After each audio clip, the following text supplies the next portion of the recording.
on 1 sec. Let me get the game so you guys can see it. It should be there so you can see it, but it's not. I'll fix that. Where'd I go? Ayo, game?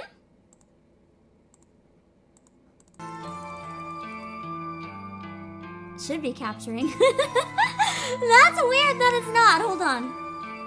It was capturing. Let me... Oh my god, my brain. This is scrambled. I probably messed up somehow and I don't even know right now.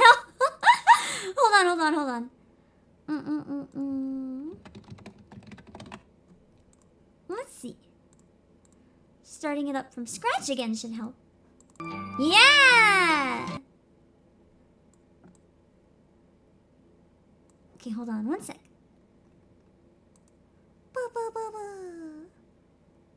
It's at least working now. I just gotta get it back to where I want it. Hold on. Unbring it down. Boom, boom, boom, boom.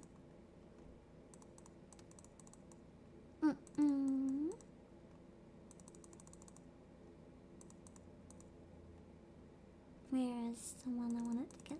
There we go! Ooh. Now my brain can finally chill a little bit. So, let me firstly, I feel like a lot of people are really worried. I don't think it's something to be really worried about. It's more a big annoyance. Also, Ryan Glasser, thank you for the super bandages one. I don't need a bandages one. Let me try to explain. Hold on. Let me check the volume in the game. Turn it down a bit.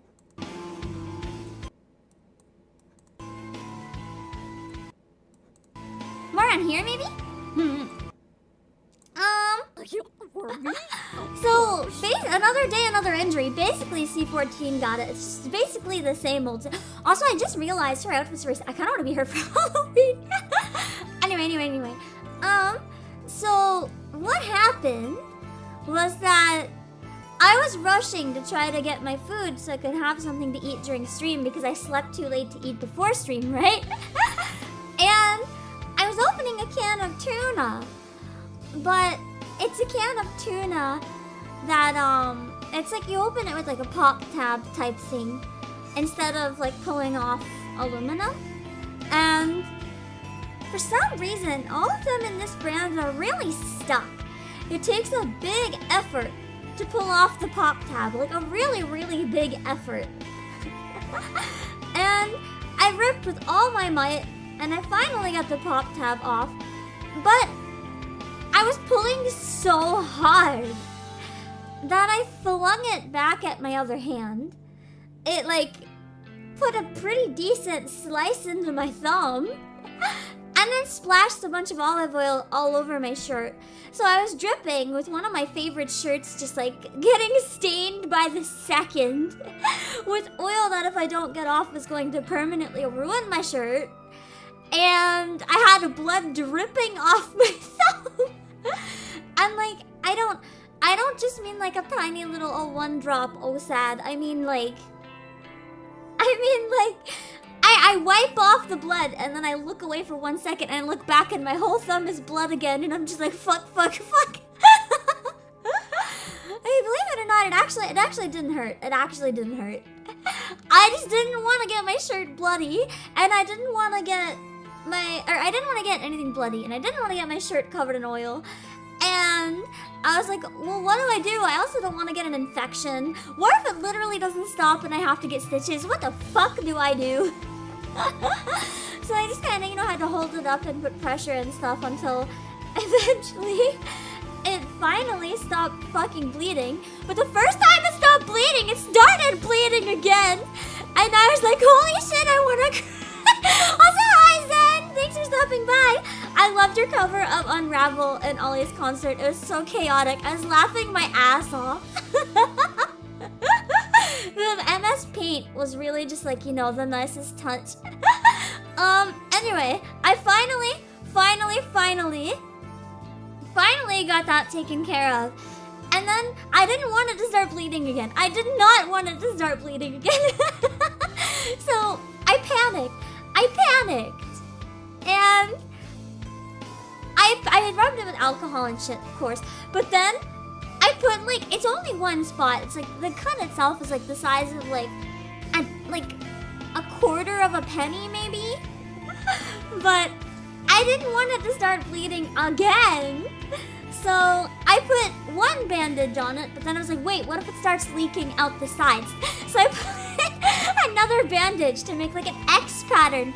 But then I was like, wait, what if it leaks out of the corners?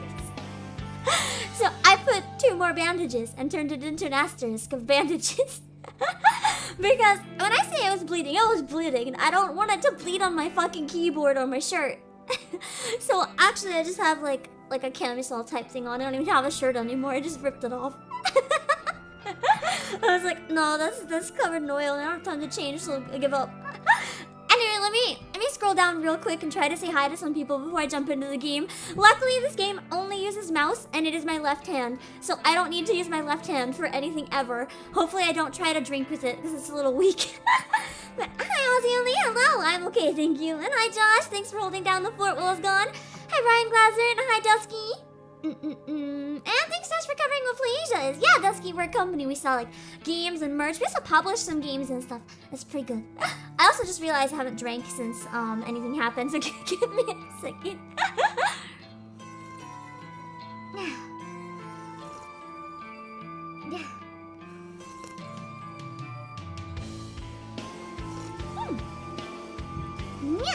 And Murasaki Takeshi, hello! As I said, it wasn't painful. I didn't feel anything. It just looked bad. Despite what you guys like to think about me, I have a very, very high pain tolerance because I injure myself every other minute, basically. So if you injure yourself that often, usually when you get an injury, it's less, ow, I'm so sad, and more, fuck, not again. You get more angry instead of upset when you get injured. You just get pissed off. You're like, I don't want another injury. And hi, Ro! Don't worry, I've got no blood on my keyboard yet, so... And thank you, Bongo! Exactly, that was the plan, being safe rather than sorry. Hi, Daniel! Blood fountain sounds like it'd go with a corpse factory, true. True, we're just getting in the mood for the game, you know? We're just getting in the mood. Hi, Scotty!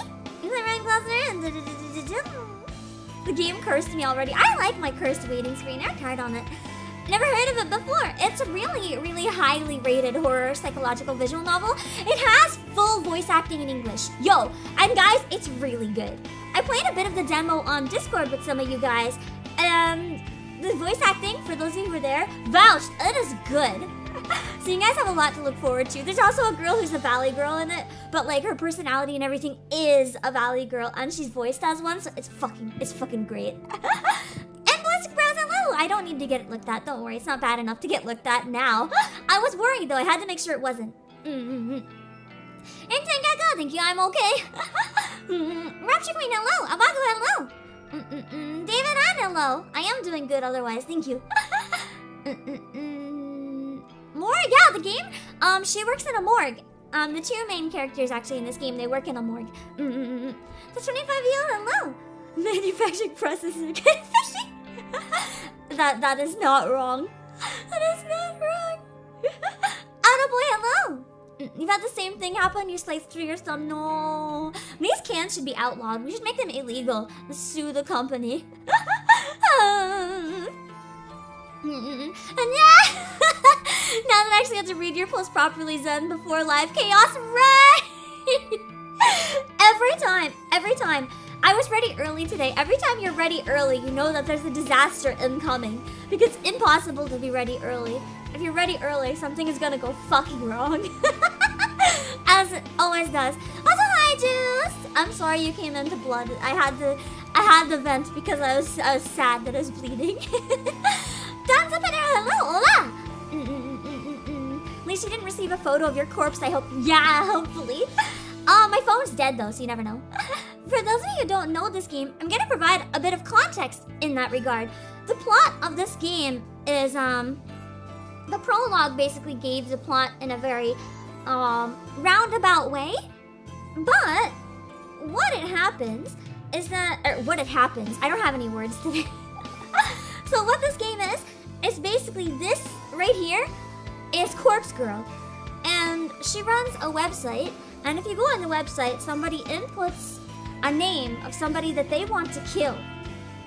And then that person will receive a photo of their own death by text message dated 1 hour later. And then 1 hour later, that person will actually die. So that's all we know so far. That's what you guys missed if you missed the demo.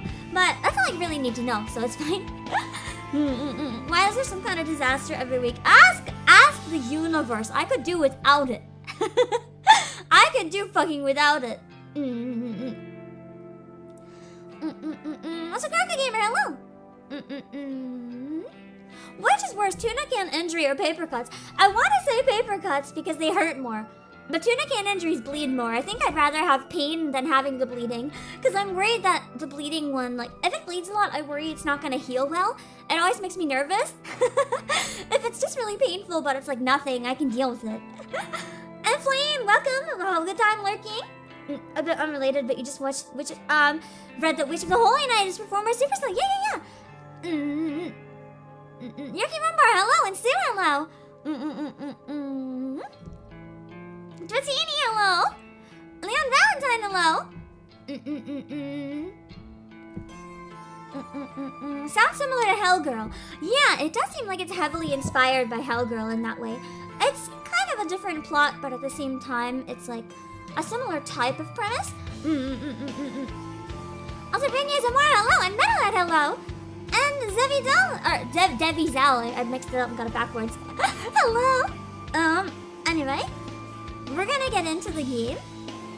After I have a tiny bit of honey for my throat after screaming so much. No, wait, no, we're not gonna get into the game. I want to rant a little bit. I'm sorry for like ranting more when it's already been like 25 minutes, but there's something I want to talk about. I'm not gonna push you to make a decision. Hold on. I gotta go bigger for this one at least. I'm not gonna push you in one way or another for this because it isn't my place. But I did want to talk about it because it's upset me quite a bit. Have any of you guys heard about the situation with Bayonetta?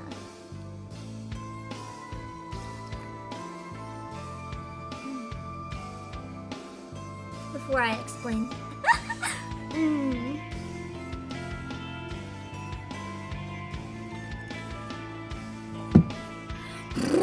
Okay. So basically, what happened with Bayonetta 3, a bunch of, also Reawakened Channel, hello! A bunch of them are pushing for, well, mainly the voice actor of Bayonetta in the first 2 games.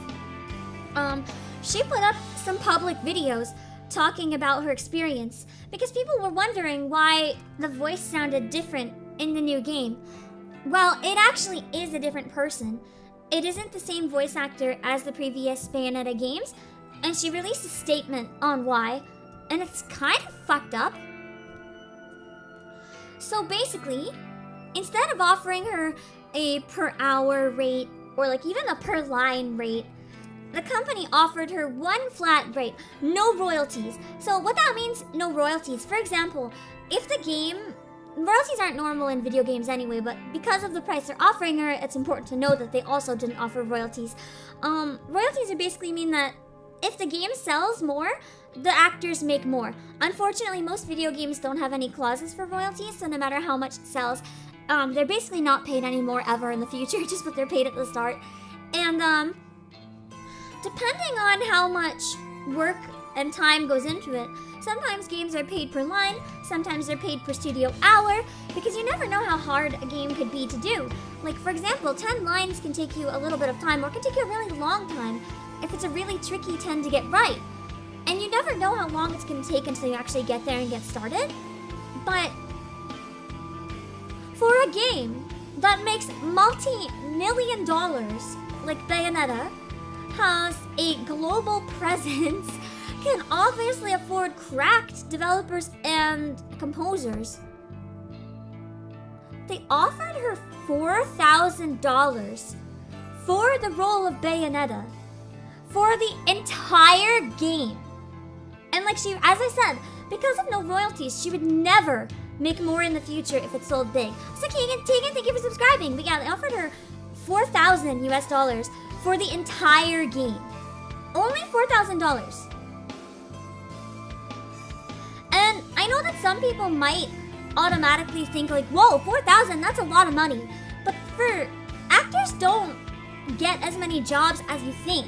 Like, in between jobs, they still gotta pay the bills while they're taking time to train their skills and audition for other stuff. Like, in between roles, it's kind of a, it's not a, oh, money will be a bit low this month. It's a, do I fucking pay my bills this month? So, like, how the absolute hell for a role in a multi-million-dollar game like Bayonetta 3 is she supposed to accept $4,000 for the entire role when Bayonetta has a lot of lines? So there'll be a lot of hours, a lot of work. Like, she lives in London, I believe, yeah? And the thing is, if she lives in London, rent, that's like probably 2 months rent. Barely 2 months rent. And I'm not even saying 2 months rent and food. I mean, like, that's 2 months rent if you don't even eat.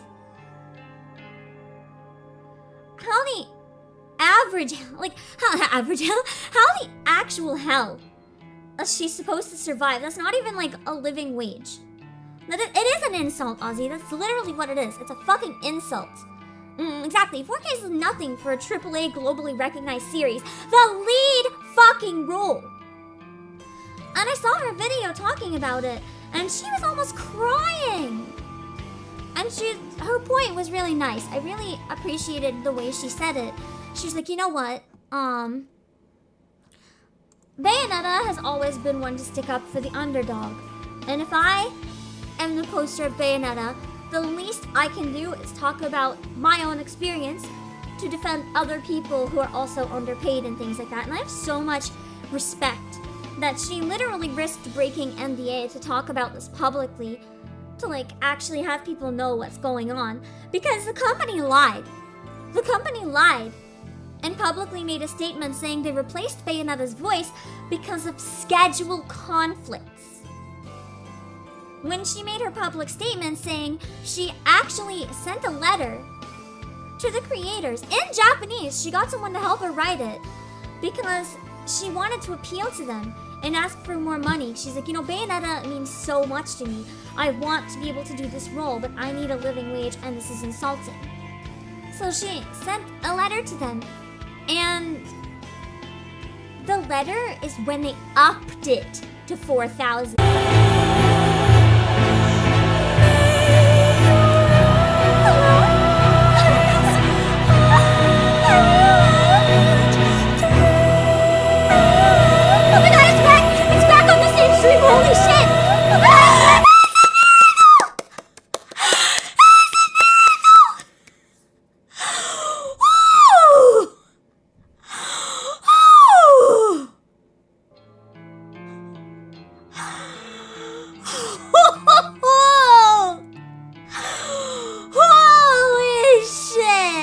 Holy shit!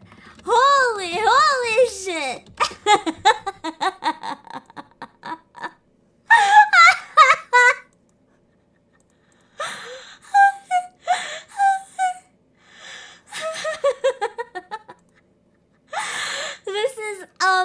Especially after having my hand bleed all over the place so bad I thought I'd have to go to the hospital. This is a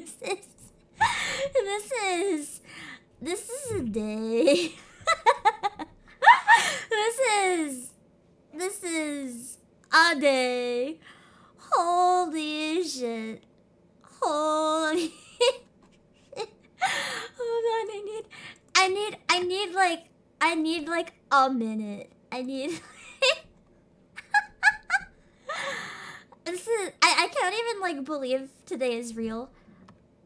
Hold on, let me scroll down and see if I can thank people for sticking around who came in. Edward, thanks for coming in. Aaron, you gotta grab your exercise bike. Ooh, exercise bikes are really fun. Sorry that I ended mid-rant. Anyway, I'm sad about Bayonetta's voice actor. They're treating her like shit. It makes me sad. I really was looking forward to playing Bayonetta 3, but now I don't know if I'm gonna play it or not. I'm kind of just... gives me bad vibes when I even think about it now.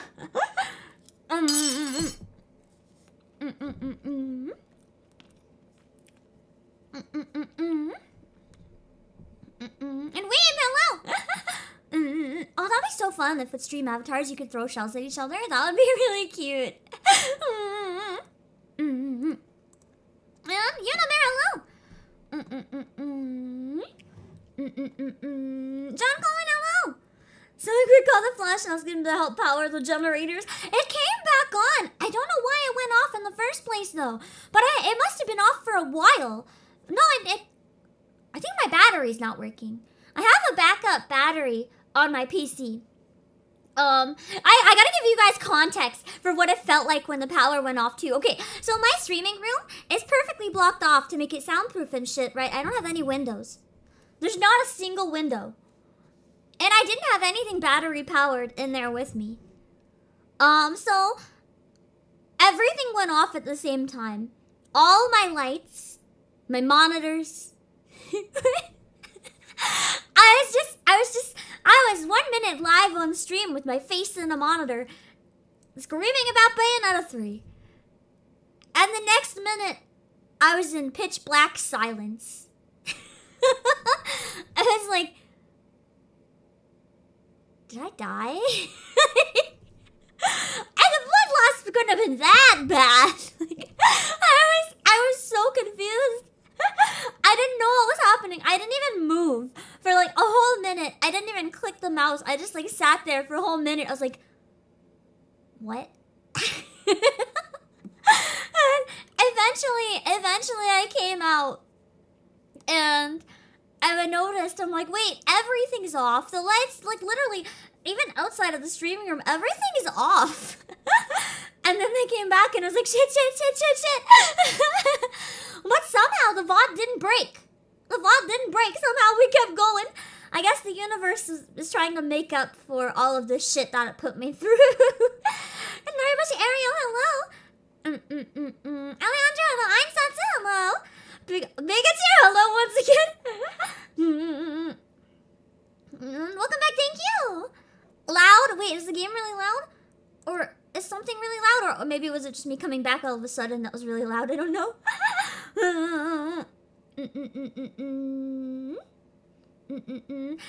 Sam, thank you for the super, so you're finally awake. This is a bit more awake than I'd like to be. This is like anxiety adrenaline. I'm running on pure panic fumes right now.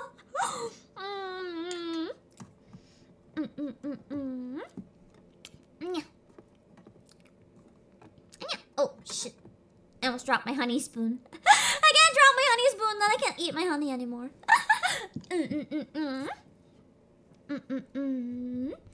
Nintendo hates me. That's true! Yo! Guys, Nintendo was trying to censor me for speaking up about Bayonetta 3. Kind of sus timing, don't you think? That's really sus timing, Nintendo. You thought no one was gonna catch on, but everyone caught on. That's really, really sus. Mercurius, hello. It is a cursed stream. I guess we died before we die in the game, so that's great. Hi, Tiffany.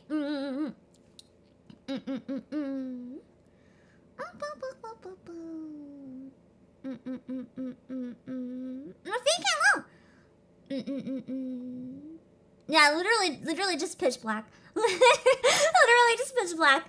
There have been no lights, nothing, just pure darkness. Attaboy, thank you for 3 months. Oh, you're finally awake. Nintendo must have caught you while talking bad about them. Yeah, unfortunately. I got a little bit busted, maybe.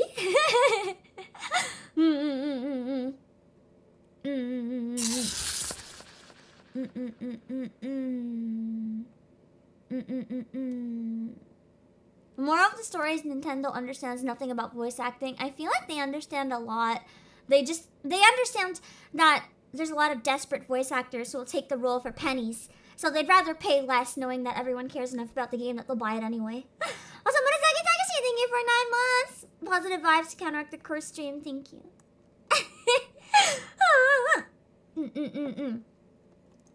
Why are multiple people saying closet? Did I accidentally yell that I stream in a fucking closet? Because I often joke about the box being a closet because it's really small. I wonder if it's supposed to be, actually. I don't know. If I accidentally yelled about that, please don't worry. My streaming space is nice and cozy, but I'm not, like, It's not like... It's not like your standard, like... 40 centimeter type thing, no. Don't worry, don't worry.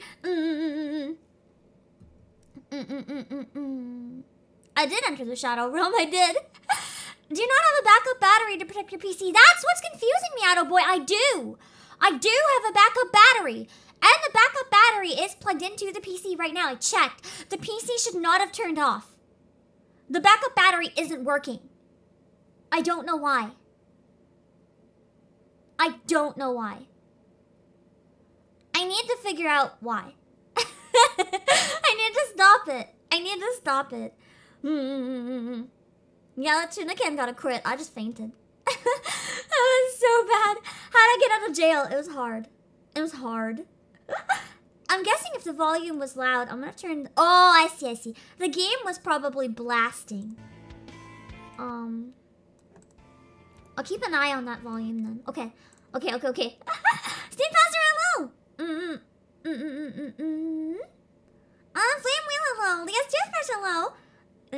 Looks like you're what they call shook. Yeah, just a little bit. Just a little bit. just like a little bit.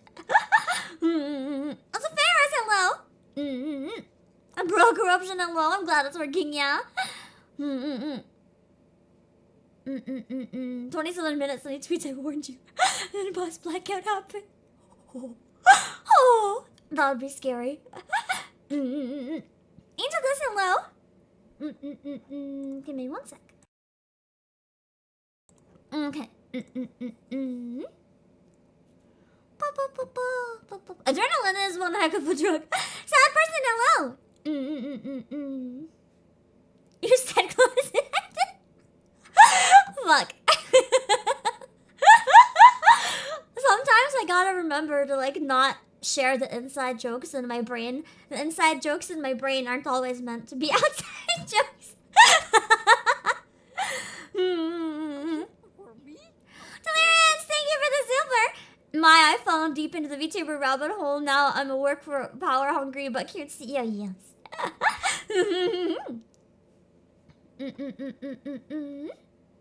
Members for 9 months. The baby should be. That's when the icon changes. Icon in the stream is the baby. I think Bayonetta 3 has been in development for quite a long time. Yeah, backup power battery has failed us all. It's the first time it failed me. So I'm sad. It's the first time I've ever had to actually use it and it didn't work and I was like, fuck. It worked before during a power outage. I actually used it to charge my 3DS once and today I guess it just didn't. I just decided to quit. Have you had it for long? No, it's only been a year. It's only been a year. So I don't think so. But anyway. I also wanted to talk a little bit because my 3DS died. Yeah, no, my power was out and I wanted to charge my 3DS and the battery has plugs in it. I was like, I'm gonna charge my 3DS with my PC battery because I didn't need my PC at the time. There's like so little power that it wouldn't do me any good if I had my PC. It would last like 20 minutes versus a whole 3DS charge. I was gonna go for the 3DS charge, man. But, what was I gonna say? Oh yeah, Redeem's still aren't working, are they? I can't figure out why. Because by all means, I even disconnected and reconnected them. Is anything else with Streamlabs working? Is it just the Redeems that are broken? Because I reset it, and they should be working perfectly, but they're just not. And I don't know why. Anyway. anyway. Before I get into the game, I just want to, like, thank you guys as well for your really, really surprising response and reaction to my, Iono video. I did not really expect. I thought it might get good views, but I figured half of the not anywhere where it is. I thought maybe it would get me like a quarter of that. And I was like, oh yeah, everyone will probably trash it though. Like I love Iono and I'd love to do this because it sounds really fun. But I feel like you know, there's a lot of sub superiority bros that will, no matter how good or bad a dub is, they'll tell you that all the dub actors should go kill themselves and all that shit. So I was like, no matter how good or bad it is, I'm kind of scared to read the comments because it's probably going to be 50-50 people that are like being nice whether they mean it or not, and people telling me to go off myself in a corner. So I was like, preparing to get my ego like torn to fucking shreds. Also, and what are you hello? But I didn't expect so many people to respond so positively. Even like not even one, probably at least 10 at this point. People literally tagging Nintendo, asking them to get me for Masters, and I'm just like, yo, what the fuck? I was very surprised. I was very, very surprised and overwhelmed at the warm reception on YouTube and Twitter. Both of them having like over 7K when I woke up. I was like, holy hell. Yesterday felt like a fever dream, to be blunt. I even had like a few voice actors reach out saying they really liked it. Some publicly, some in DM. I just did not expect that. I did not expect that. And I spent a lot of hours on it. Like rewriting the script from scratch so that the timing would work, and redoing it a million times until the timing was perfect. And I was very, very surprised and very heartwarming to see everyone being so kind when I expected mostly hate. And I appreciate it. It really motivated me. I might consider doing part 2 for you guys because I wasn't originally going to do part 2 because, you know, it's a lot longer. And I was like, that's going to be a lot of work. But because everyone was so kind with the first one, I might look into doing part 2 as well for you guys. It won't be right away because I don't have a lot of time today, and I don't know if I'm streaming next on Monday or Tuesday because I have a lot going on. But I'll try when I can. I'm glad you guys enjoyed it though.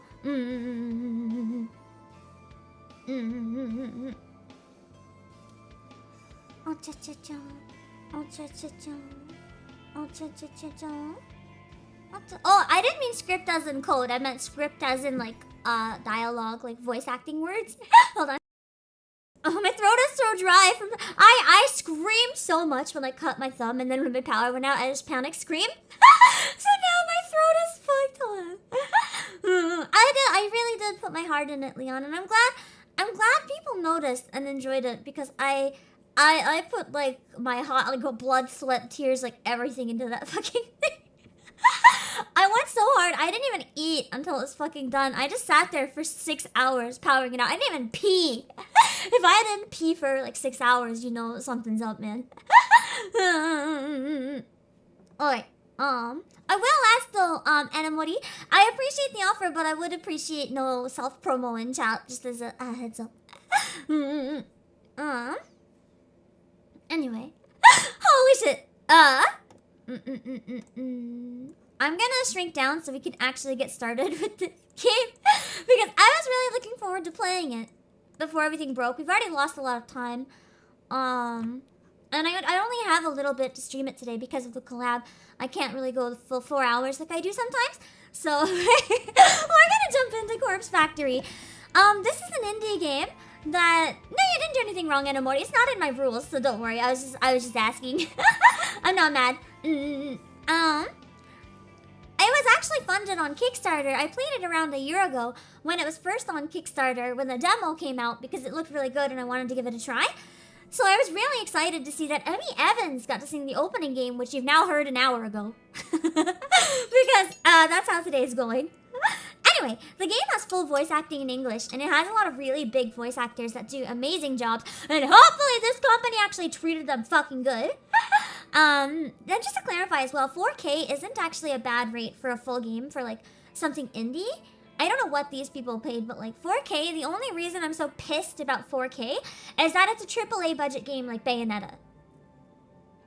That's why it's unacceptable. Indie games don't always... Hold on. Ah! My throat's so congested from screaming. Indie games don't always have the same budget. that like AAA stuff has, but it's just not acceptable for Bayonetta. Anyway, let's get into the game. Asakina TV, thank you! I am okay. I have a lot of phlegm in my throat right now from screaming so much. So I have to mute every once in a while to clear it because I don't want you guys to hear me clearing it. Anyway, we'll get started while I eat some food and calm down.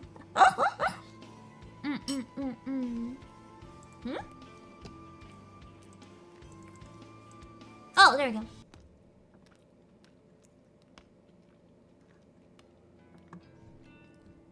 I'm gonna do the narration, but the actual lines have voice acting for everyone. Also, you guys get deep voiced Pam today. Kinda middle, more like yandere Pam, I guess. I'm not gonna copy the original voice actor. I'm gonna do my own take on it. I've always liked the shape of my eyes. I can be critical about other parts of my body, but I'll never... Oh my god, voice crack. Doing low voices is hard for me. But I'll never complain about my eyes. With or without makeup, I think they look great. I'm checking on the volume, hold on. It's too quiet.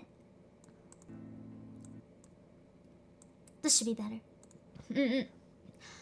Mother used to tell me I inherited her eyes, and my big sister inherited father's eyes. Oh, I clicked out. To be honest, I don't see any of father's features in myself or my sister. But I do agree that my eyes are exact replicas of mother's. Hello?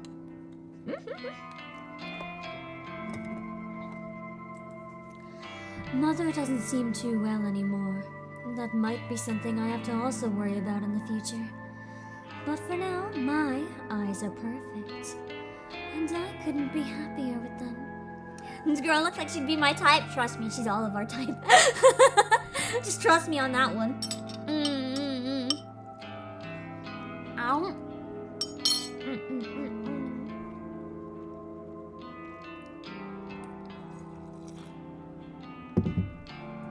You know the mommy step on me? She wouldn't step on you. She would literally kill you with her foot. She would literally crush you. So I'm in. I think that says something. I wear eyeshadow and eyeliner to bring... Oh my god, I can't do my low voice! My voice is not meant to go that low, I just kind of try. When I don't scream a lot, I can bring it down if I take a very deep breath. When I scream a lot, my voice is like, no, you're stuck to your normal voice, Pam. Fuck you. Damn it.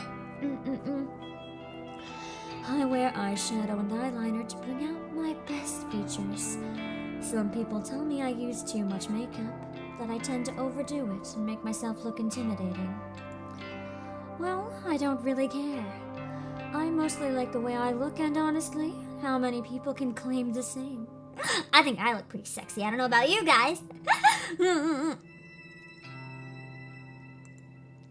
Today's morning ritual is the same as any other workday. I'm a slave to the wage, and I'm not proud of it. Relatable, bruh! It's Crony! It doesn't really sound like Crony, but her personality is basically Crony. Also, TGM, thank you for the funds if you need a corpse. We might. We might. We might.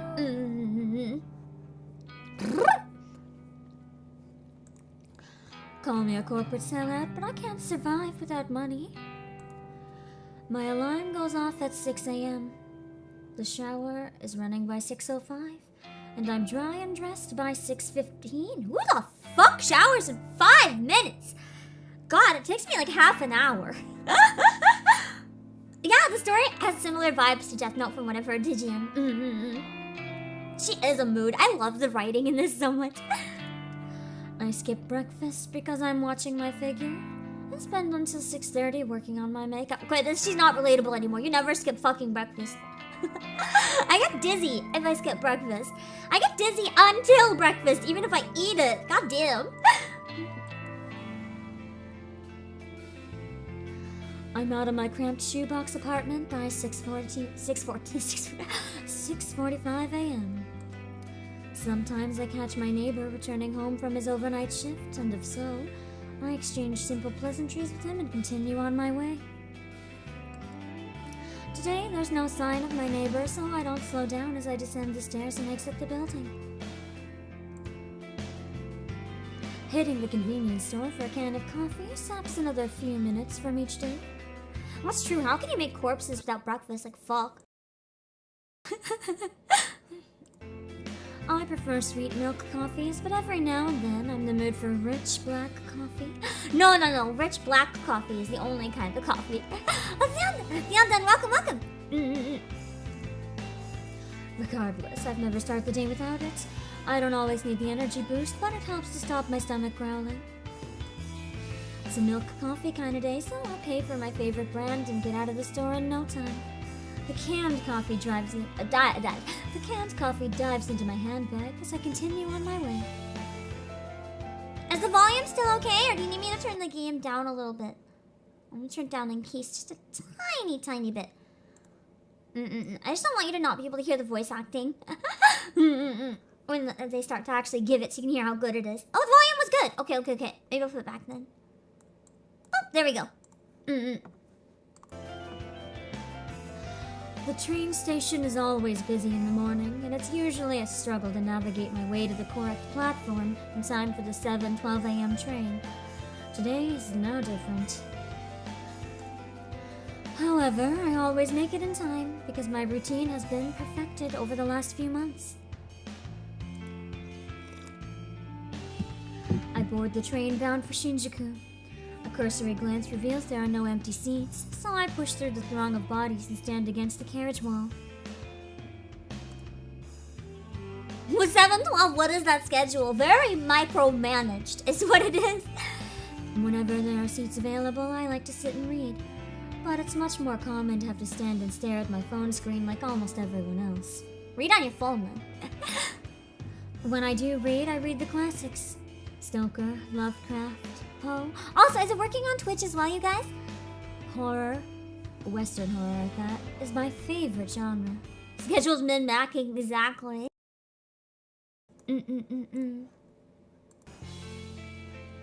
And of course, faithful translations into Japanese are as good as it gets. My English isn't nearly as strong enough to read those novels in their original language. If I'm stuck staring at my phone screen, I like to stalk people online. Acquaintances, or the few friends I have, lead such boring lives. Goddamn! They post about the mundane topics all day, every day, acting like they'll shrivel up and die unless they get the attention they seek. Yeah, Lovecraft Girl's hot, right? She is so fucking hot. I find their dull, tedious lives simply fascinating. From behind the safety of a glass veil, I can fulfill my voyeuristic fetishes and consume as much pointless information as I desire. Oh yeah, I forgot to warn you guys. The writing is a bit extra in this game. It's just writing and dialogue. Like it's not actually a lewd game, but I've heard that the writing can get like a little bit more on the fetish side at times. So don't be surprised. Also, TGM, thank you for the host. Let me just make a note so I can remember that. It's a really good writing, and I'm quite excited.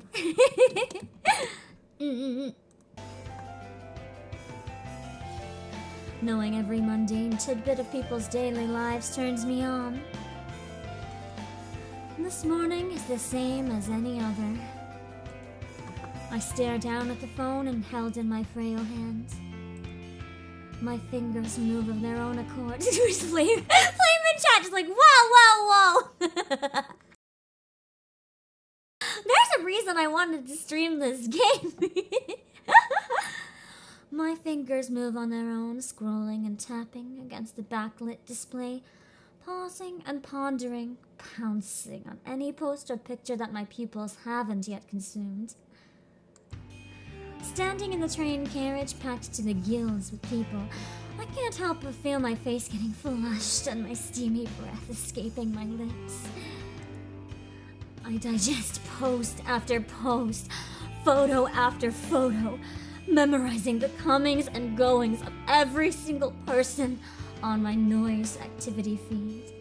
That's Secret Boy, hello! She got kind of freaky. Yeah, she got of freaky. And I don't read narration without going 100%, so you're welcome in advance.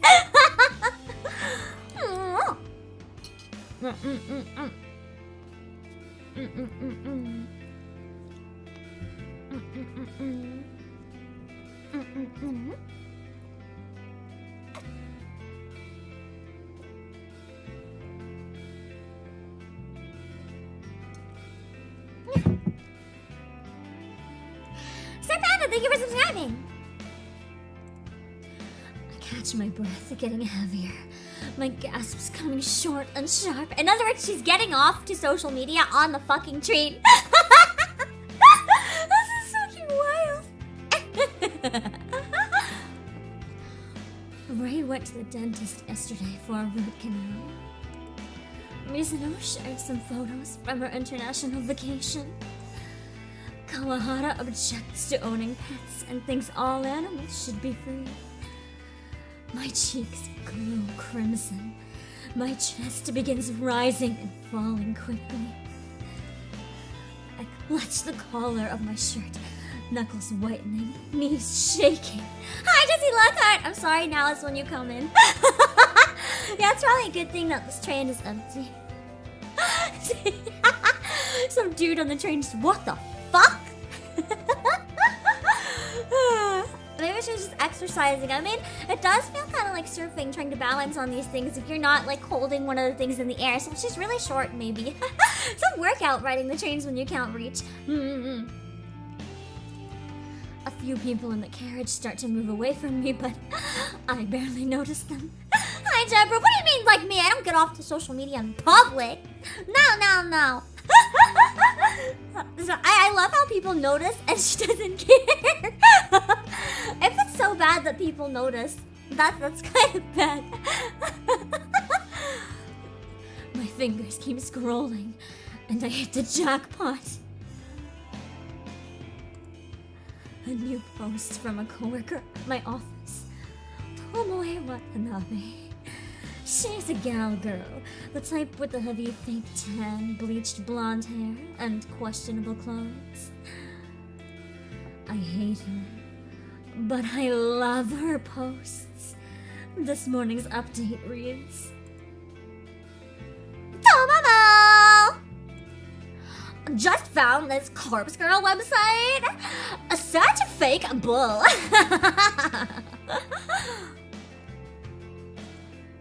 Waiting to meet a bitch to try it on.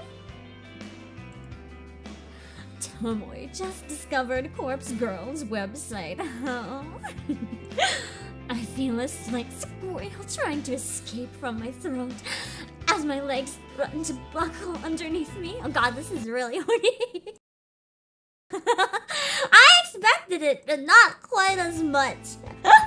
This is kind of fun though, I'm not gonna lie.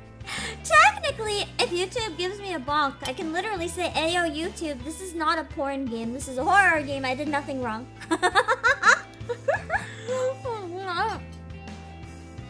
So this is fine. It's not a lewd game, this is fine.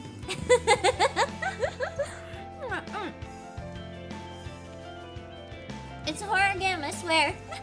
It's not an erotica horror game, but it is known for being a horror game that leans more into erotica. Does that make sense? Like, it's not an edo game by any means, but it very much, the writing leads very much a little bit into erotica, a little more. Not full on, but like a little bit.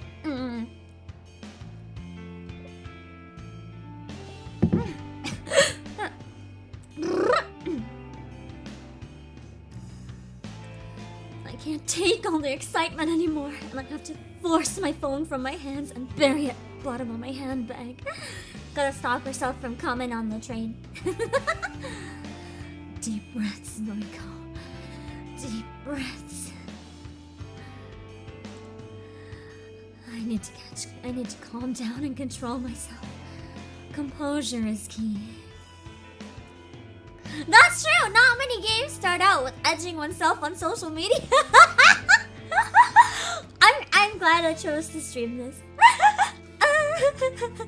I fear what kind of feedback I might get for streaming this.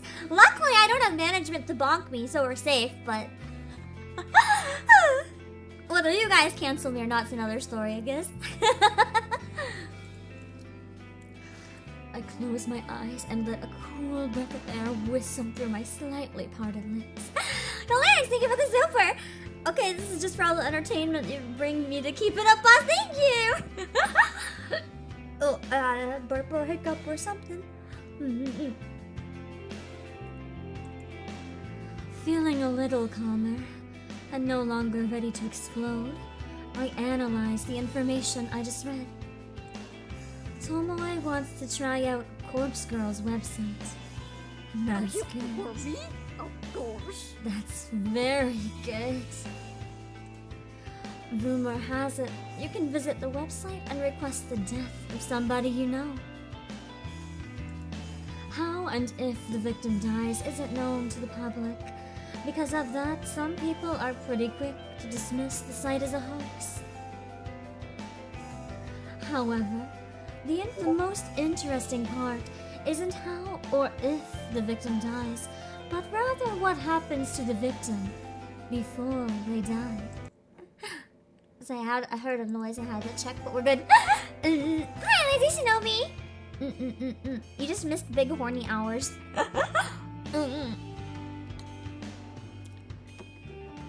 Now I'm kind of glad my internet... Oh no! I dropped the honey spoon! And got sticky honey all over my PC monitor and my desk. Okay, I guess I'm gonna lick honey out of the cup for the rest of it. Lick it out of a shot glass and clean that up later. Fuck! That's disgusting. This is why I wanted to have apples, not fucking honey in a spoon. I hate this! I hate this! This is not my day. First, I almost bled to death. Then my stream died. Power outage during the stream. Oh yeah, I forgot to ever tweet that I was back. Let me just tweet that I'm back. Hold on.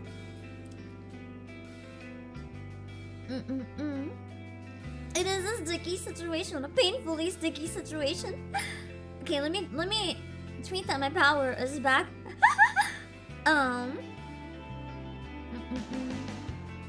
Our power is back, and this game is hornier than expected. That's my post. That's my post.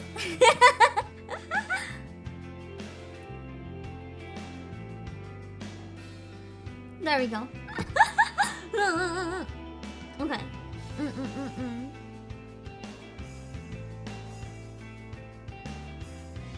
What? No! Okay, we gotta go to log. I was trying to scroll back, but it wasn't letting me scroll back. So we're gonna catch up here real quick. Okay. So before they die, supposedly the victim will receive a photo of their own corpse. How this photo exists before the victim's life is snuffed out isn't public knowledge, but the thought of this phenomenon occurring is utterly intriguing. Nevertheless, the site has been gaining popularity lately, at least in certain corners of the internet.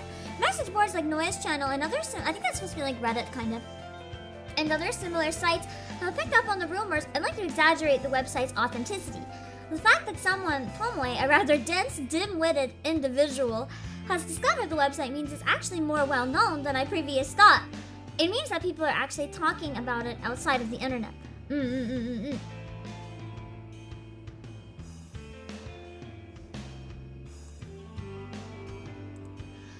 Chances are good that Tomoe will want to try it out and request the death of someone in her office. A coworker?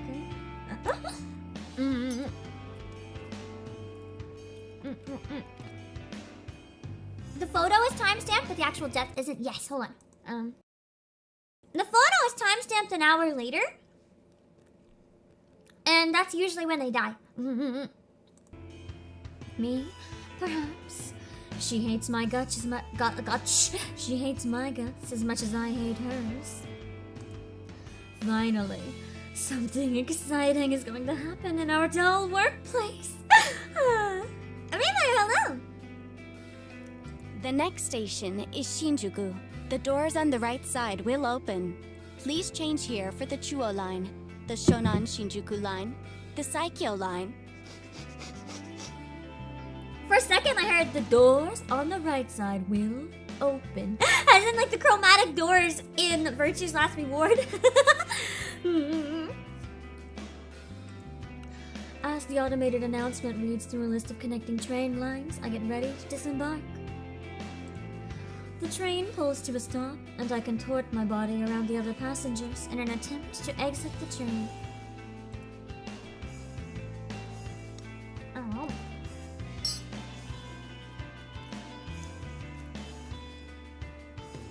Finally free of the tangled mess of flesh, I hasten my pace and navigate through the Labyrinthian Station.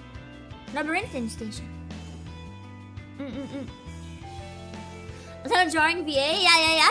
There is gonna be full VA for everything other than the narration, though. I take the exit closest to my office and settle into a slower walk. I'm on time, and I never desire to reach the office any earlier than needed.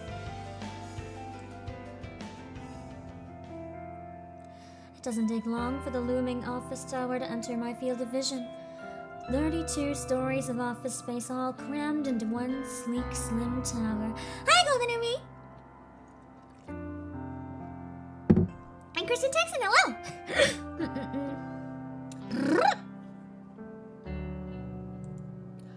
The name Temujin is stamped across the structure in gigantic block letters.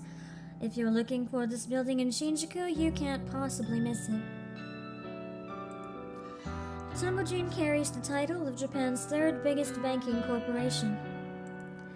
It's a gigantic company with other branches in Kyoto, Osaka, Sapporo, Fukuoka, and a dozen other smaller cities I don't even remember. I've worked here for close to 3 months now. Not a long time in the grand scheme of things, that said. I'm only a temp and all I do is data entry. I work on the 14th floor along with about 60 other junior employees, including girl Tomoe Watanabe. I don't speak to many of my coworkers. That's the way I like it. Relatable, man. But except Aka's good people, and the people in the warehouse are good people, so maybe I shouldn't say that. But you know, when I wanted to earn extra money and had some baitos, some part-times, did not always interact much. Sometimes I did. I remember one baito where I had two baito where I really liked my coworkers and had a lot of very good memories where I talked with them all the time, even though I was only there shortly because I wanted, you know, like summer money or some bullshit. But sometimes good. But anything where I was like, for the most part, just avoid people because I assume that they will not get along with me. So I end up avoiding them first. Anxiety problems.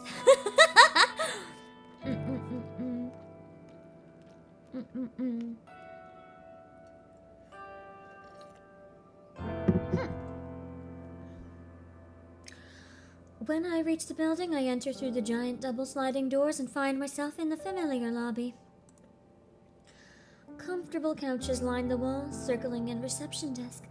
4 large elevators are tucked away in a nook behind the reception desk. It's already busy this morning, though, to be fair. This place is packed all the time. Yeah, the artwork is really clean. I really like the work in this. The sprites are really nice, too. They have a lot of personality in them. I avoid the crowds of sharply dressed business people, feeling a little out of place in my semi-formal shirt and skirt.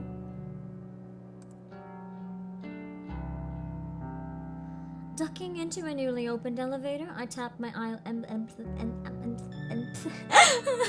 I tap my employee ID card to a backlit panel and press the button for my floor. It is a solid game. It's one of the most high-rated English visual novels I've ever seen on Steam, so I really wanted to check it out. The doors close and the elevator begins its smooth ascent. I'm surprised to find that I'm the only one traveling up. I reach my floor and listen to the soothing chime as the doors open, revealing the open layout office before me. The static drone of workplace noise fills my ears. Conversation, ringing phones, fingers tapping against keyboards, photocopiers, Even the steady low hum of the air conditioner contributes to the overall din. Shanri, hello! I make my way to my desk, stationed in the middle of the floor, surrounded by a dozen other identical desks. As I walk, someone taps me on the shoulder gently. Good morning, Kurosawa. Hello! Who are you? You weren't in the demo, so I don't know who this is. Probably a small character. It's nice that even for like smaller characters, it looks like they have sprites. Oh, Shinya Fujikawa. My senior, though really, he's only a couple of months older than me. He's worked here for a whole year, after taking an internship straight out of senior high school. He is not an intern anymore, though. I'm not quite sure of his job title. Morning, Fujikawa. Her voice is actually cutesy. I kinda didn't expect it, but she's a full yandere.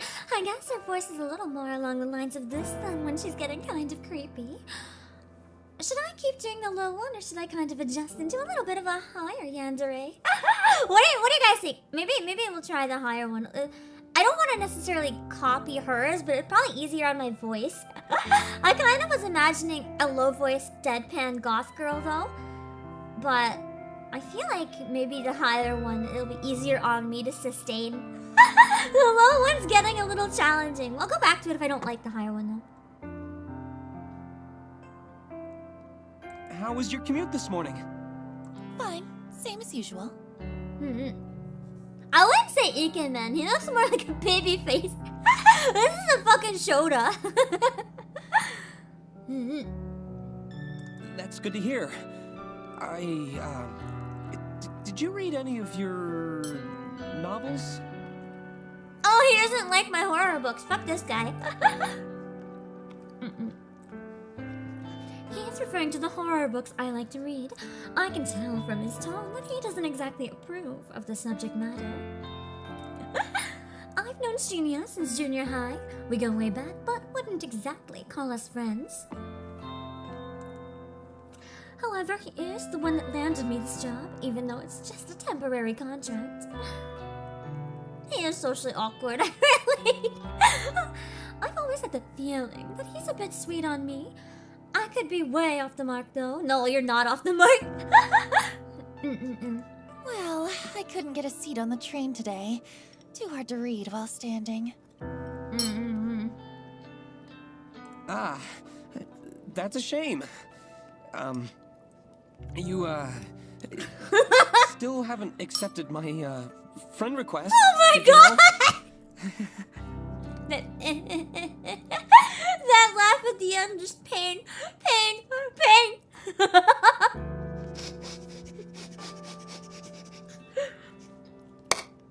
I agree with Lynn. The line delivery is just...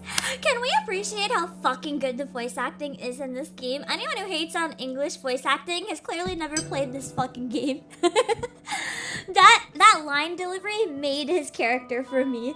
He is now a character I'm going to love to laugh at, I can promise. I love this game so much. How's it going, sister? Hello. This is pain. I have to fight the urge to roll my eyes. He's a nice guy, but we were connected on noise once before, and I had to delete him. Oh god!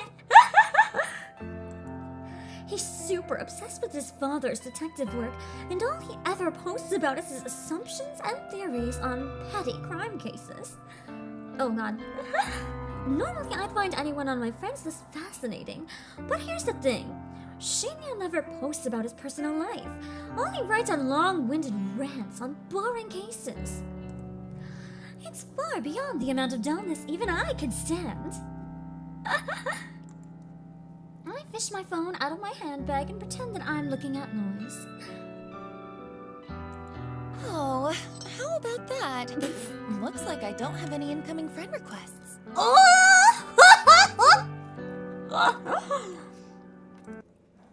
She is ruthless. He is getting roasted. Holy shit. Yeah, no, stop it. Already dead. I quickly dipped my phone back into my bag. She has no empathy. Kage-sama, thanks for subscribing. Random clips, can you voice those lines? I'm voicing the narration, but I'm not gonna voice the voice acting because I only hear these people do it. I was debating voicing the main character, or muting the main character and voicing her myself for fun, but I wanted to hear what the original person did, and now I want to keep the original person because she's fucking great. I think she was Erika Harlacher, the one who does Futaba in Persona. I think.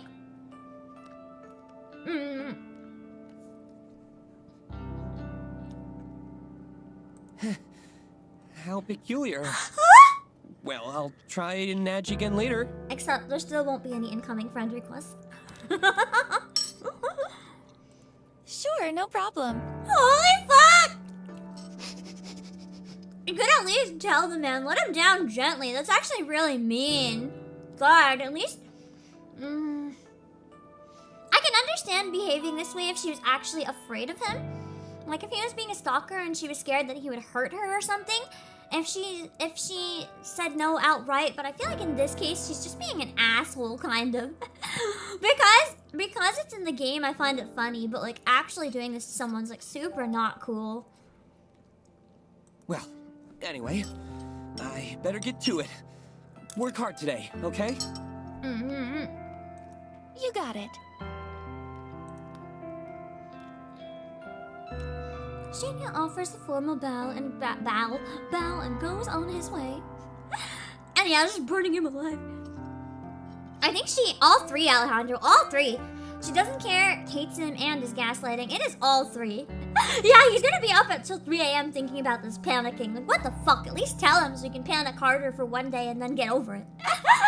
Anyway, I'm going to be back in a few minutes. Because of how much I screamed when I cut my hand pretty bad. And then when the power went out midstream, I'm just gonna go refill my drink, and then we'll play for another hour and a half. I'm gonna try to focus on playing it quite a bit more than Zatsudaning a little because we lost a lot of time. And for this particular game, I really want to be able to finish it on stream, but it is a bit longer. So I'm probably going to try, for this, I might try a bit more with Yotome as well. I might try to focus a bit more on actually making progress and like talking about stuff relevant in the game and holding off for the next stream. I might talk about like 1 or 2 things at the beginning, but I'm gonna try not to like go an hour off topic when those are always shorter streams anyway. Hold on.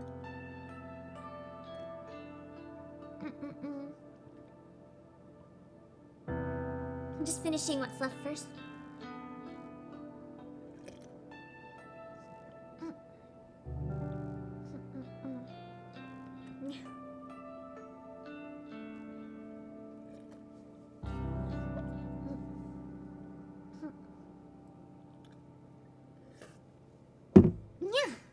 Okay, give me a sec. I'm glad my tongue is barely long enough to reach the bottom of this cup. Getting the honey is really hard. I'll be right back. I'll be right back.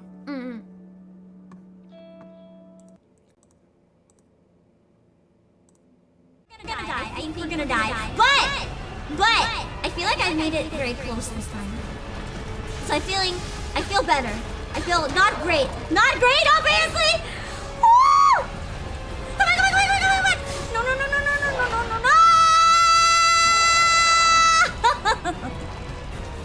No! No! That was so close. Like this.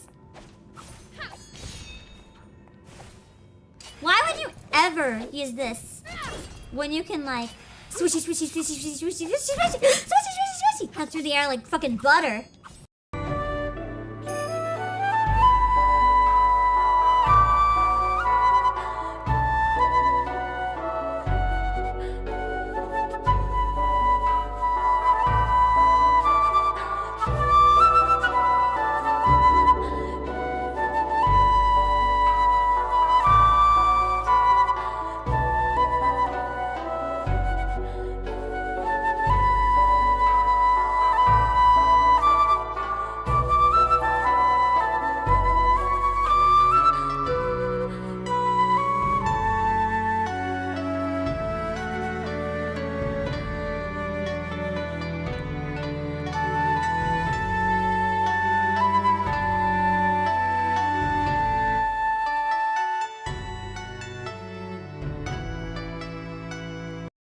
This is easy. This is easy. You just have to use some brain and use some imagination, and you can have a sandwich. Look! Wow! Wow!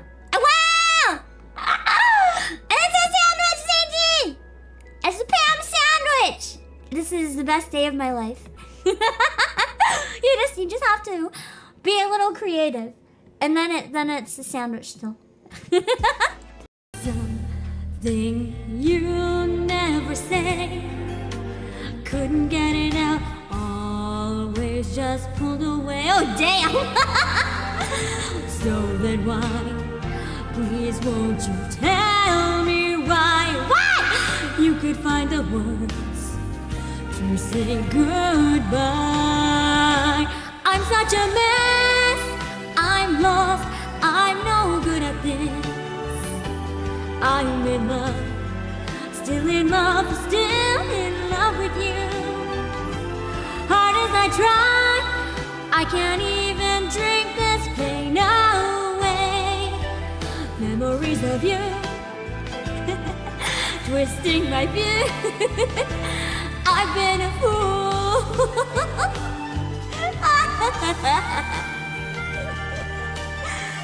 That's really terrible.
What do you mean? How did Pandai win?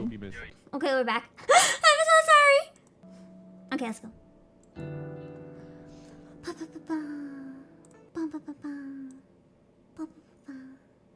Okay. Before I can take a step towards my desk, a mocking voice whispers in my ear. How long are you gonna lead on sweet little Shinya? Okay, but that's a valid point. That's a valid point. Also, this is the gal girl, or the the valley girl character. I love her. I love her so much. Her design is actually really, really cute. I can see her being in like Dangan Rampa or something, straight from her design. So I love the what's it called? She is hot too.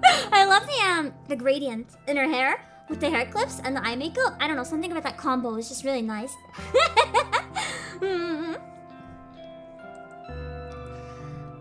I shiver and find Tomoe Watanabe lurking right behind me, buzzing around my neck like an irritating mosquito. That poor boy really has the hots for you. When are you gonna tell him you're a cold-hearted psycho? I love her! What she doesn't know is that I'm actually a cold-hearted psycho.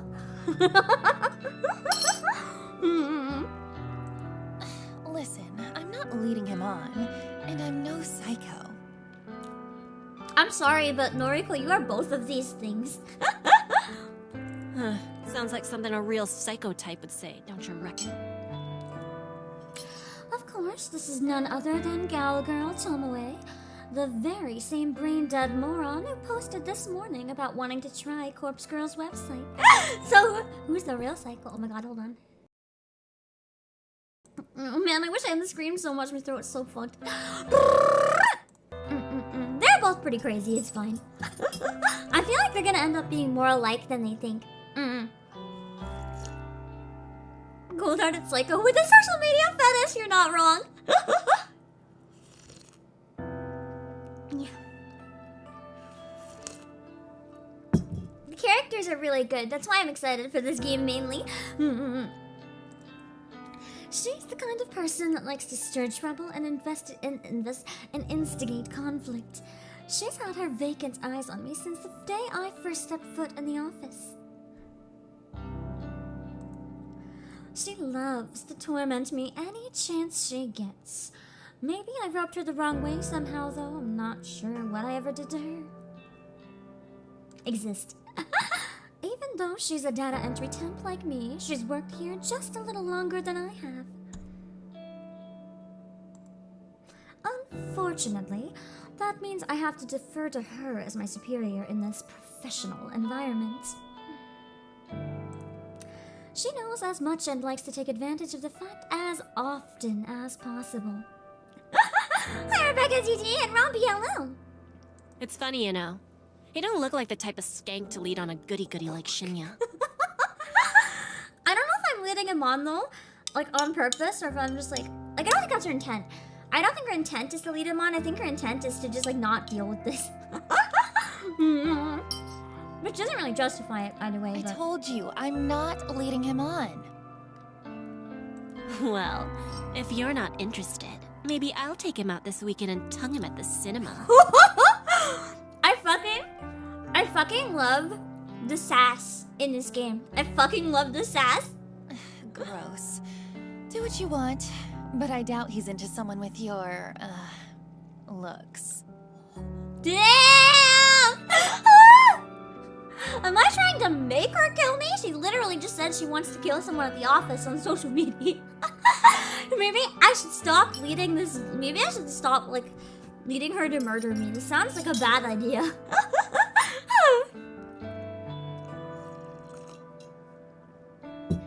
Oh yeah? What would you know? You think he likes your flat chest, little Miss Gothic Lolita? I feel like I just don't care. I know I should shrug off comments such as this, and normally I would, but I have to pretend to be a normal person. But backing down from Tomoe isn't something I can do easily. I'll give you a tip. Guys like Shinya are smart. Clever. Am I about to be like, unlike you because you're a stupid bitch? If you want to impress him, don't let him know your head is as full of air as your inflatable breasts.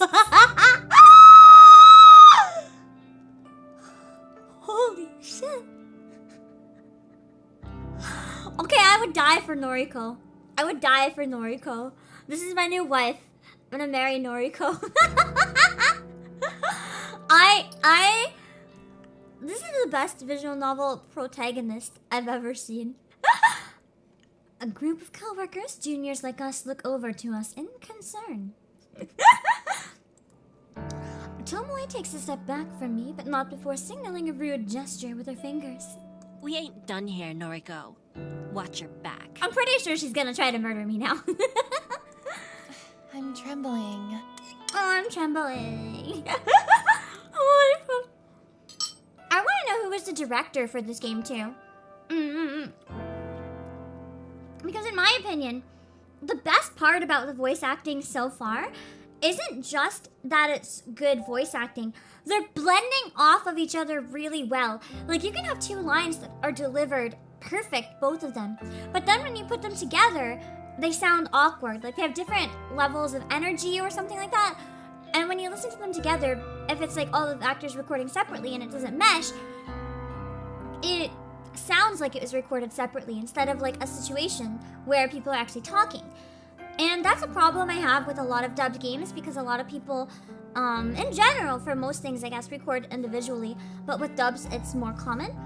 And I feel like that is part of what I really enjoy about this game. You don't have that sense. It seems like these people are actually bouncing off of each other, and I wonder if they were. It's a lot more expensive to do, so my guess is probably not. But it sounds like they could have, so maybe the director was like helping them make sure they got that vibe. I really like that. Also, Sona the Sweet, hello! Yeah, I'm good. Tomoe walks away and I breathe a sigh of relief.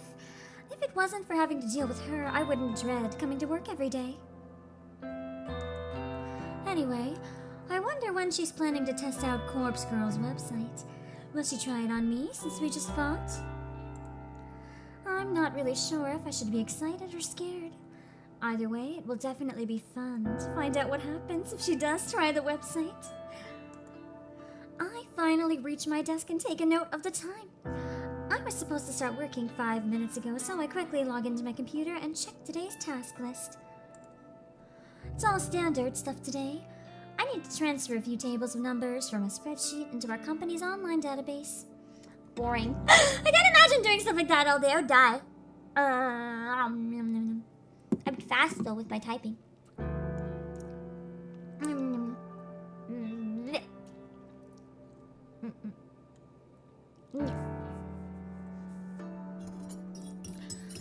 When I'm done, I have to run it by a few other people and then commit the changes to the server. The work is dull and repetitive, but my salary isn't bad. On the plus side, I get to wear headphones and listen to music while I work. Okay, maybe I would actually like data entry then. You can listen to any music you want that sounds like Grudlin. That might be a bit of a yummy job. I just assumed you'd have to listen to the office noise. I dip into my handbag and retrieve my headphones, my phone, a can of milk coffee, and a handful of breath mints. I lay them all out on my desk neatly. I slip my headphones on, plug them into my phone, and hit play on the work playlist. Loud, symphonic metal lovingly thrashes my ears as I crack open the can of coffee and take a long sip. I love a girl who loves metal. Okay, let's get started.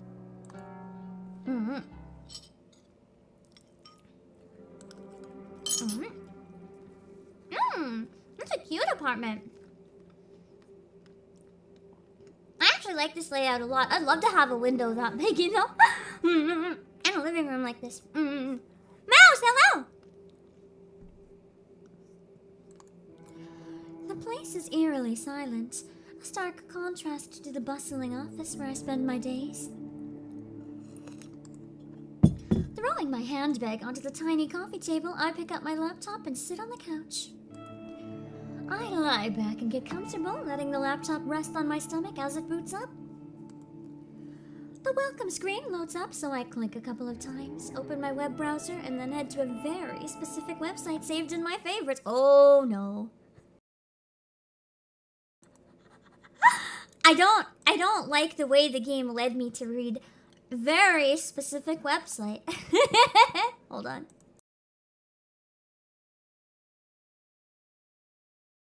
I feel like this is going either the direction of Orange YouTube or something that shouldn't be used as Orange YouTube, but is in this case. Asanina, hello! Some special features. I don't think the one I'm using right now does though. Let's find out. Oh, it's her website. We all thought it was porn, but it was actually murder. I'm not sure which is better or worse, but... Hi, Aunt Kelly. Corpse Girl's website. A cute dancing zombie girl is animated at the top of the page. A peculiar irregularity that always makes me giggle. I noticed that the page view counter at the bottom of the site is nearly the same as it was yesterday. There've been maybe 4 or 5 new visitors. I heave a sigh. Maybe the website isn't quite that well known after all. That begs the question, how did Tomoe discover it? Well, never mind that. While I scan the website's content. Request a death. Big, bold letters headline the site. The intention couldn't be clearer. Further information on the site is sparse. Brief instructions tell the user to fill in a victim's phone number and upload a photo. Aside from that, there's not much else to mention. It doesn't even ask for a name. After scanning the site, I move my mouse to the browser's address bar and click. I type a / after the website's address and then add the word admin. In other words, now you know that she runs it. I kind of spoiled that, I guess. I figured it was a little bit of a given, though. hit the enter key, a login page presents itself with empty username and password fields waiting to be filled in. My fingers tap dance around the keyboard, and within moments I'm presented with a brand new page. A blinking slab of text greets me. One new request. A crooked smile cracks my stony expression. Oh my god, that music shift. Hold on, I'm sorry that it mutes every time. I gotta just mute my mic for a sec. So did you guys hear the tone shift with the music though? This tone shift, yo.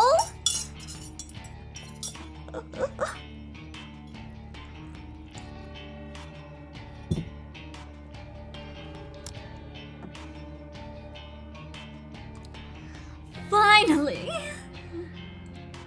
somebody has requested a death. Somebody has asked me, Corpse Girl, to kill a victim. This is where things get exciting. I giggle and feel my cheeks flush red. This is the first request I've had for about a week. That is hello. You came in at the right time. Also, spank me please. I am gonna have to ask you to like change your profile pic, or I'm gonna have to ban you from chat though. Just because I don't know if that's gonna get me demonetized. So, I'm really sorry. I don't know if that's too much or not for YouTube. Sometimes they can be a little bit strict.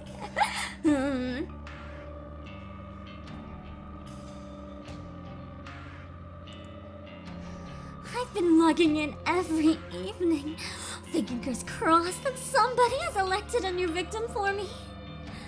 Yeah, it's basically Hellgirl meets Death Note. Today, my wish has come true. I can't help but feel emotional at a time like this. I don't think emotional is quite the right word. My lower lip trembles, and I feel tears welling up. I tap the corners of my eyes gently to avoid smudging my makeup. As I hover my mouse cursor over the view request button, a familiar and pleasant tingling sensation surges in my chest, my stomach, my thighs. Oh my god! You guys didn't know that you were getting yandere. I should just flat out call the next stream of this fucking yandere ASMR RP, because that's basically what you're getting at this point. I shiver with anticipation, my hot and steamy breath beginning to fog up the laptop screen. I click the button. Request details. Today, 2:47 p.m. Victim's phone is all starred out. Downloading image attachment.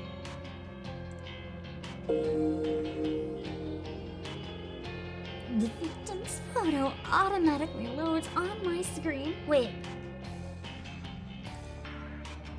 Oh, okay, no, I was gonna say, is that the MC without makeup, but it's totally a different person.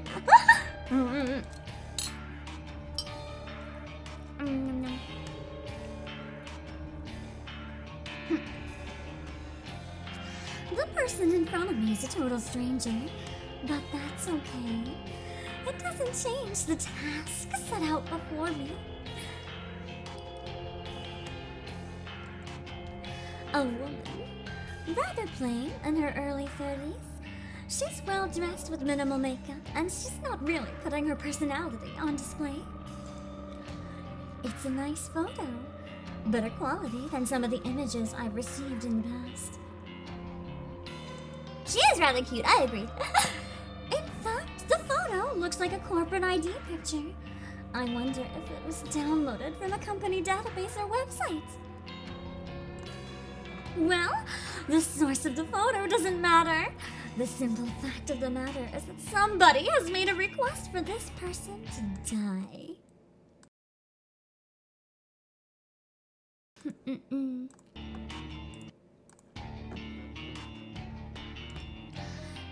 trust to me to fulfill that request. And as corpse girl, I take requests very, very seriously. Zerio, hello! I have the victim's photo. Victo's photo. Wow! I have the victim's photo, and I have her phone number. All I need now is to select a way for her to meet her untimely demise. False, he's gonna talk about Ayano? Holy shit! Jesse Lockhart, thank you for mentioning. Thank you for mentioning. Hold on, should I? Hold on, let me do something. I'm like scared, but I'm curious. I'm curious. Is it right now? Is it right now? Hold on, I gotta do something first.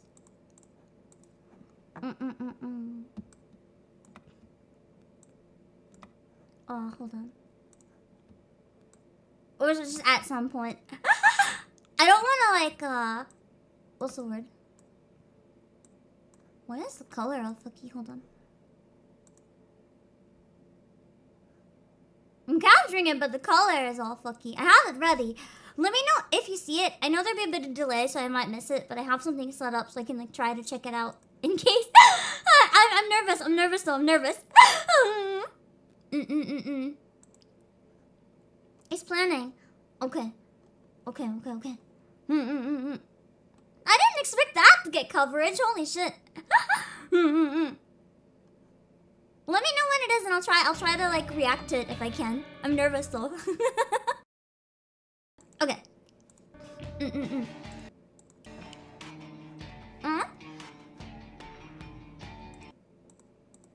Sorry, here we go. I have the victim's photo. Oh no, I already read that one. I previously thought about including an extra field on my website. An option for the user to choose the way they want their victim to die. Wait, that's not hello! And talking to hello! It is a generic person gonna die image. After all, it would reduce the amount of strain on my creativity if the method was decided for me. Hold on one second.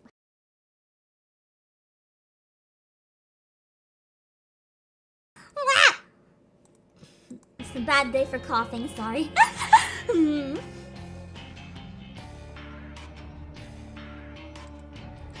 But after careful consideration, I decided against it. Some people are sick. Yeah, like you! Twisted. The cause of death could be far beyond my means and impossible to achieve. Therefore, allowing the user to define the cause of death just isn't feasible. Instead, I'll stick to my current modus operandi. Everything depends on the quality of the victim's photo. If it's detailed and the victim's features are easily distinguishable, then I can be rather creative with the cause of death. Perhaps the victim's face suffers grotesque burns, or she has an iron stake thrust through her skull. However, if the victim's photo is low quality and doesn't provide enough detail to identify the subject, I have to resort to the default cause of death. Yeah, I think she should look at herself a bit, maybe. A terrible, unlucky fall from a great height. Maybe she slips. Or maybe someone stumbles into her and sends her tumbling over a rail. The end result will be the same. A swift, crushing death from on high. The victim will end up face down on the concrete, completely unrecognizable save for her clothes and accessories. I am in love with the MC too. Goddamn. Goddamn. It's not my favorite cause of death, but in some cases it is necessary. Regardless, it is still a valid way to fulfill the request. For now, it's time to get started. I can barely contain my excitement. I squirm against the couch, crossing and uncrossing my legs in a vain attempt to dissipate the heat rising through my body. Taking a deep breath, I try to calm my nerves and get to work. The victim will receive a photo of her own corpse, time-stamped with the date of her death. It's Corpse Girl's signature move. My calling card, if you will. Don't bonk me, bonk Noriko. I'm only doing what the game is making me, okay? Tomorrow's thank you for subscribing.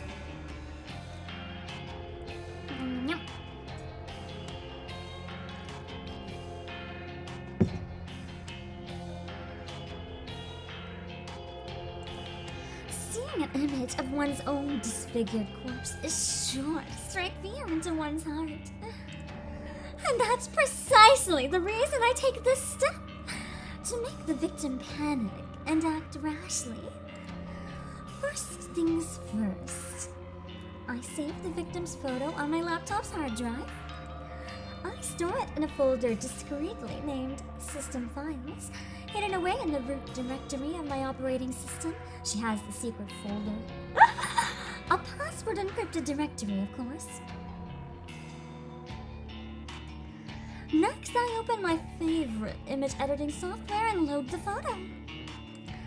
Looking carefully at the details in the picture, I can see that this will be a work of art. I can really go to town with this request. I minimize the software, open my web browser, and access a particular website. The database of the deceased, the Double D, as it's known on the dark web. My secret weapon, the ultimate resource for my work. Okay. What does she do with it? The Double D is a collection of countless high-resolution photographs of dead bodies. Okay. Murder victims, crime scenes, suicides. If somebody has died in one way or another, chances are good that some perverted individual has captured the moment in all its glory. Or in all its gory glory. Such valuable images are essential to my work. Using these photos as a base, I can edit my victim's details into the picture. My process is simple. I start by locating the perfect corpse photo. I search the database, and in less than 2 minutes, I discover a distinguishingly detailed photo of a woman with her entrails spilling from her stomach. Her face is blue, having suffocated before even having a chance to bleed to death. She's about the same age as my victim. She's of a similar height and build. Finding a photo that specifically suits my victim's features is easy thanks to the DD's excellent catalog of tags and filters. I simply search for the keywords that match my victim's description and find a corpse that fits. Using this photo as a starting point, I digitally edit my victim's face onto the body. It's not some quick job that even a child can do. It's a painstakingly crafted work of art that would fool even the keenest eye. Well, she's really good at Photoshop, I guess. Maybe a little too good at Photoshop. An hour passes, then 2, then 3. Before I know it, midnight has come and gone. But the work is nearing completion. All that remains is to add the final touches. I like to add specific, distinguishable details on the image. A personal item or accessory, clothes, makeup, you name it. I can edit it in. With personal details added, I adjust the lighting and color palette. Just slightly, enough to make the photo truly unique. If the victim decides to reverse image search the photo and discovers that it's forgery, all my work would be for naught. In other words, you can't use the AI because AI is blatant plagiarism. You can't have it be similar enough that they figure it out.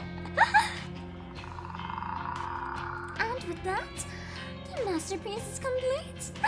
A grisly, gruesome, gratuitously gory gift for the soon-to-be departed.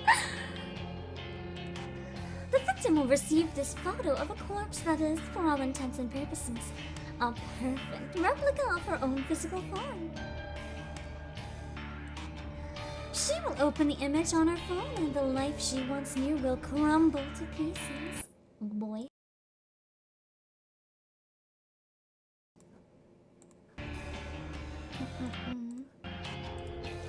My lips curl into a satisfied smirk. During my hours of work, my breathing eventually steadied. My excited nerves settled into a zen-like calm. Hi, Demo! You came in probably right before very horny I'm warning you right now. Whoops.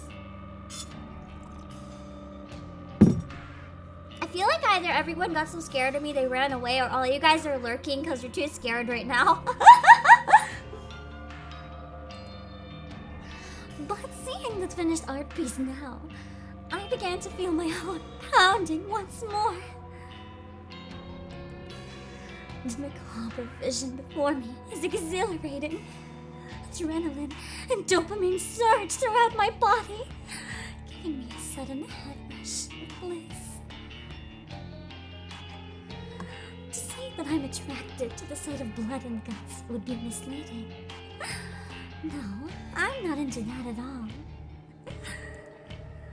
The excitement stems from the thought of taking control of somebody else's life, dictating their future, controlling their fate.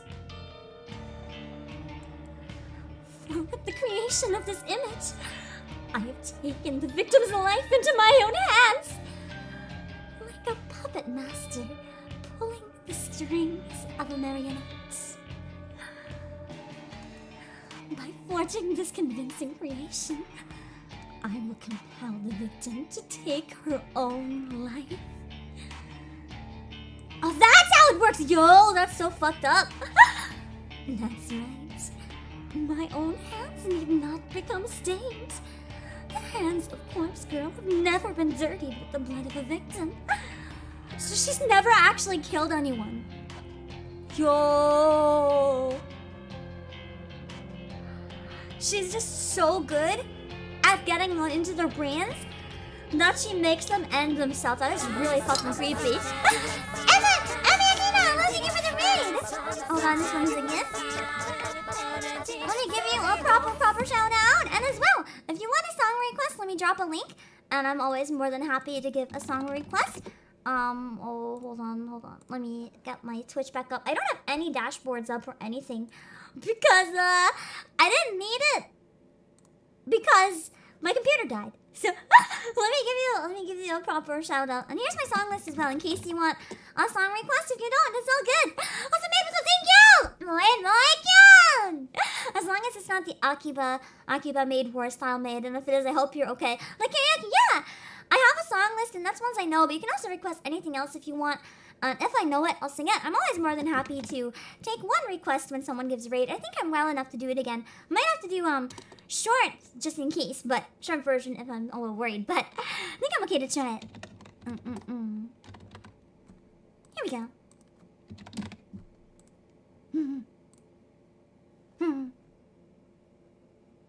Oh, your motto's so cute! Are you doing the sad cat dance? Yeah! That was a good clip. We've been blessed. We've been very blessed. Thank you, algorithm. I am pleased. I am pleased.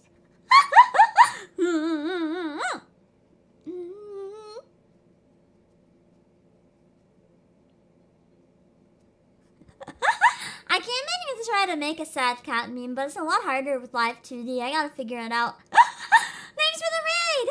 I hope you're having a lovely day. And for those of you who don't know me, I'm Obake Pam. I'm doing a lot of horror stuff this month. So right now we're doing a horror visual novel called Corpse Factory. And just a warning, it's very horny right now. So yeah, you're gonna get Pam horny voice. Sorry, not sorry. Give me one second.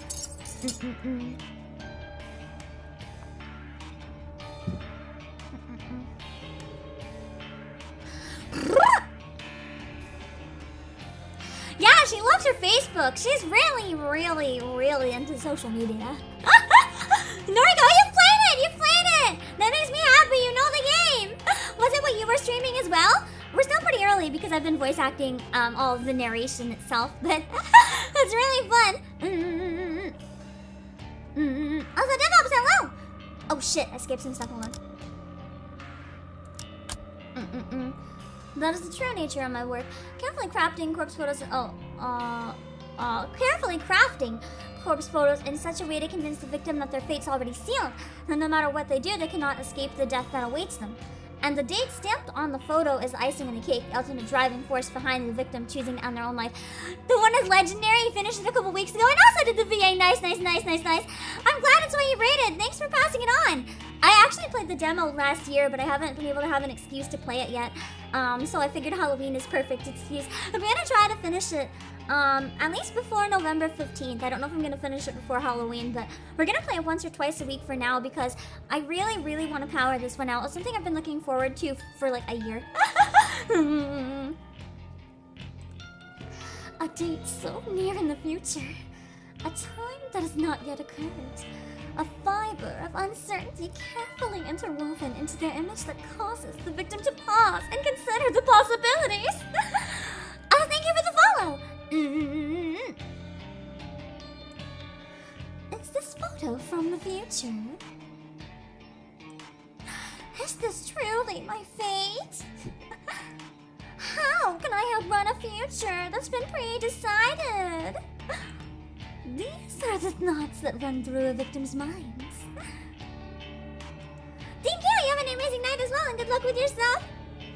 Despair and dread flood the senses.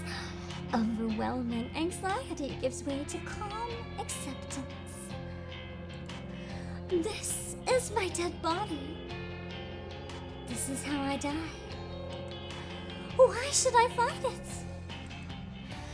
When the victim's last vestige of resistance gently breaks, like a silk spider web being torn by a cool breeze, they finally give in. They invite their end. This is the way it will go down for this woman, this complete and total stranger. I'm confident, certain, convinced.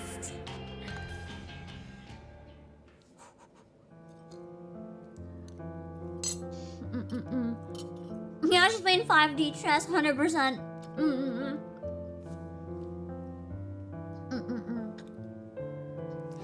It was a sudden spark of inspiration that guided me to begin fabricating corpse photos about a year ago.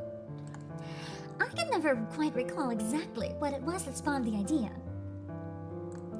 Sometimes I get close to remembering, but the recollection dances at the edge of my mind and slips back into the darkness. Regardless, I ventured down a dark and dangerous path. I built Corpse Girl's website and invited strangers to request the deaths of people they knew. That position looks like she's doing something, Yabe. Are you sure she actually isn't with how this game has been going? It was a sales tactic, simply a way to encourage users to submit images. I had no intention or means of ending lives.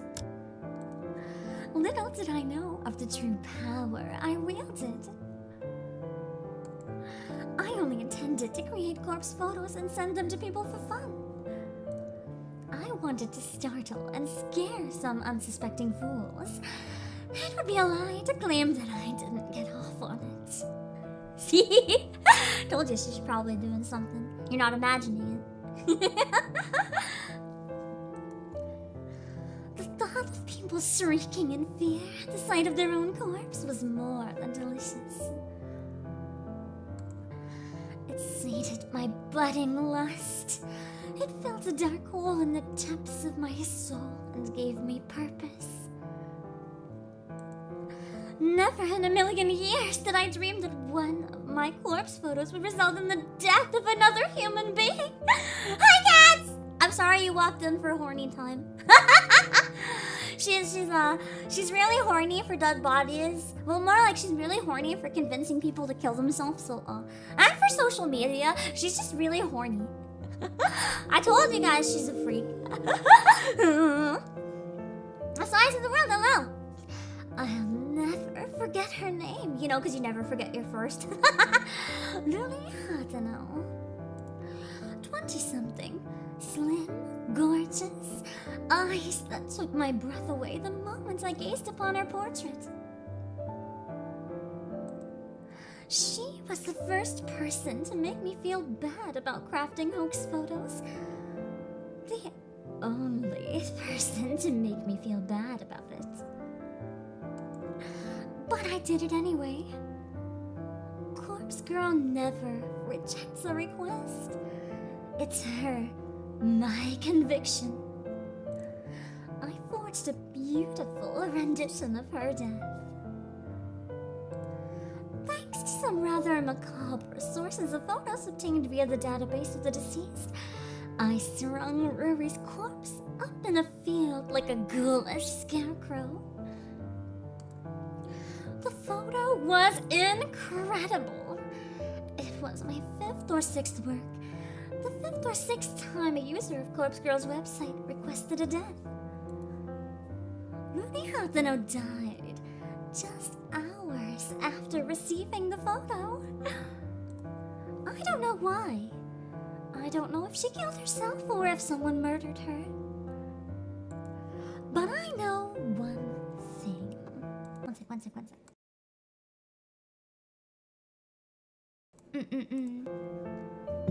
Let me look some more honey.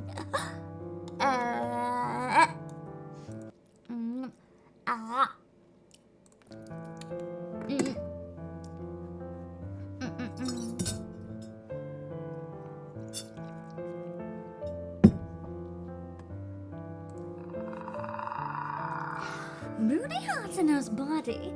Thank you, Project, for the follow. Her real body was found in a field hanging like a scarecrow surrounded by crows. Her eyes had been gouged out of her skull, and her stiff fingers clutched her phone tightly. According to the news report, her phone displayed a familiar image. The very image I created of her corpse. When I first learned of Ruby's death, I was overcome with varying emotions. I felt sick, elated, disgusted, overjoyed, depressed, aroused. Also, thank you, Make Me Please, for just in case making sure that we had one that would be safe for YouTube. It is more than just dark. I probably should have warned you guys about the subject matter. This game is kind of fucked. I did know it was going to be really fucked. I should have warned you guys. You see, this is my type of horror. I know I had a lot of talks before when streaming Hololive Error and stuff. How a lot of people play like atmospheric horror games, like wandering around creepy places, and like 3D horror games with jump scares and stuff. That's not really the type of horror that I enjoy. This is the type of horror that I enjoy. Also, wow, Jinxie, thank you for the follow. I don't dislike the other kind, but when I say I really like horror, this is always what I mean. This is always what I mean.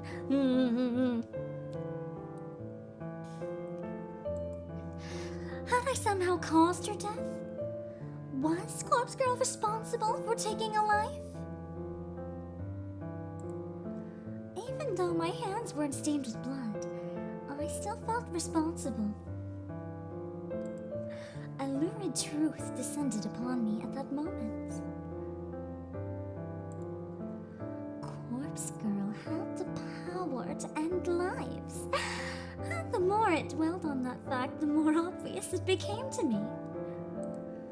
I began to feel that power pulsing through my veins, thrumming in my blood as my heart pumped and pounded within my chest.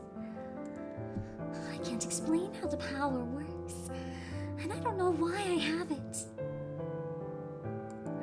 But somehow, the corpse photos I create can compel a victim to end their own life, or compel someone else to end it for them.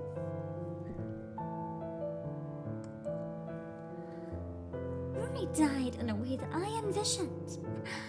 Her dead body matched the fake corpse photo I painstakingly crafted. And I didn't even have to leave the safety and comfort of my apartment to ensure her death. Corpse Girl's power is real, extraordinary, and I vowed to exercise that power as frequently as possible.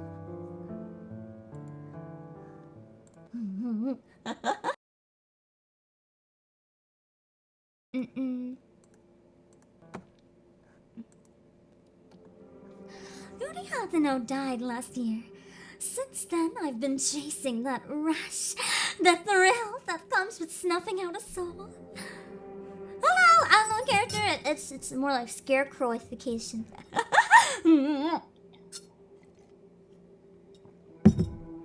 Exactly, she became light Yagami. I wonder if she eats potato chips. Maybe? Yo! I'm not supposed to eat chips, but if I have a little bit once a week, maybe I should eat potato chips when I play this game just for the fucking sake of it now. Potato chip hand cam stream where I take a potato chip and eat it and murder people. Should I? I'm so tempted. I'm so tempted. Holy shit. It wasn't hard to grow the popularity of Corpse Girl's website after that incident. Particularly dark corners of the internet gobbled up the news with enthusiasm, and the site saw an influx of new visitors. And on a few occasions, I've even overheard people in the real world whispering about the mysterious website that lets you request a death. Potato chips and dramatic lighting, you're right, it has that very dramatic lighting. I've crafted corpse photos for dozens of requests. Each photo is more convincing than the realistic than the last, thanks to my ever-evolving skills. But none of my recent attempts have been successful. Not a single person has dropped dead since Rune Hatano. I'm beginning to wonder if Corpse Girl's power has fizzled out. Or perhaps I've never had any power to begin with, so I guess it only worked the one time. Maybe Ruri's death was simply a fluke, a morbid coincidence. I've spent countless hours doubting myself, doubting Corpse Girl. I've tried so hard to replicate that one success. Every time I receive a request, I do the same thing as I did in Rudy Hatano's case. I edit the photo of the victim, create a convincing corpse photo, and I timestamp it with the time of death. I send the photo to the victim, and then I leave the rest up to fate. But nothing ever comes of it. I'm not so delusional to think that in normal circumstances a simple photo would be enough to convince someone to kill themselves. And even if that photo fell into someone else's hands, it wouldn't inspire them to go all out and kill the victim. Of course not. However, these are no ordinary circumstances. I once activated a power beyond the ken of mortal men. I caused Ruri Hathano to die by her own hand, or by the hand of another. I need to find a way to manifest my power once more. Man, someone's had too long of a dry spell. To prove that I, Corpse Girl, have the power of death and destruction at my fingertips. Once a new victim perishes, I know it will pave the way to more and more deaths. my website will gain popularity and become more than just an urban myth. People will live their lives in fear, forever wondering if Corpse Girl is lurking behind the next text message they receive. Yes, I can see the future I crave so desperately clearly in my mind. I'm close to achieving my goal. I know I am. And when my dream comes true, I can finally... She can finally get off like she did the first time. Oh god! Can't she just get off to like things like normal people, like fucking porn? Apparently not.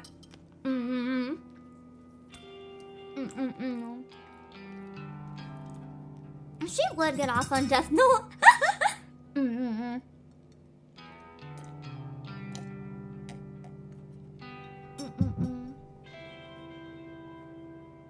So hi, Tijian. She does not seem like a very well-adjusted person. The incessant chirping of birds gently kindles the embers of my consciousness. My heavy eyelids open to find my body contorted before me, legs splayed across the couch in the most uncomfortable position I can imagine. Wait, did she get off to the thought so hard that she just fucking passed out? Yo! I groan and twist my torso, letting my spine pop and crack until the aches in my body drift away. I need to stop from falling asleep on the couch. Okay, she just fell asleep. Okay. Hi, Joey! I don't kink shame, but this is one kink where maybe I'll shame a little bit. I'm still young, but I can't handle a night away from my comfortable bed. My eyes fall upon the open laptop. Lying on its side on the floor, the screen is blank. The battery drains. I briefly panic, hoping against hope that I saved my work before falling asleep. I stumble to my feet, pick up the laptop, then charge toward the power outlet. I plug it in, boot it up, revitalizing the mechanical beast and feeling a wave of relief as the whirring of the internal fan signified the breath of life. The screen flickers, then bathes my eyes in harsh light. My eyes squint against my will, and I make out the image before me. That's the paradox of tolerance. If your kink is kink shaming, can you honestly... Well, if your kink is kink shaming, do you have the right to say that kink shaming should not be allowed? Because if your kink is kink shaming, and you say that kink shaming is bad, that's a paradox. That's a paradox. That's quite a description for PC booting up. I told you, the writing for the whole thing is just horny. It's so good, it's so good. The mutilated corpse of my latest victim. Perfection in picture form. The timestamp in the lower right corner, lower corner, probably bottom left, in the lower corner reads May 27th, 11:07 a.m. Tomorrow's date. Hi, Kaisar! One sec, I guess it's not always an hour then. So for those of you who missed it, the prologue was another Corpse Girl situation, but it was a different person, and they actually did die, so I guess this girl doesn't know that they died yet, or this is now her POV for that. No, it was a different girl.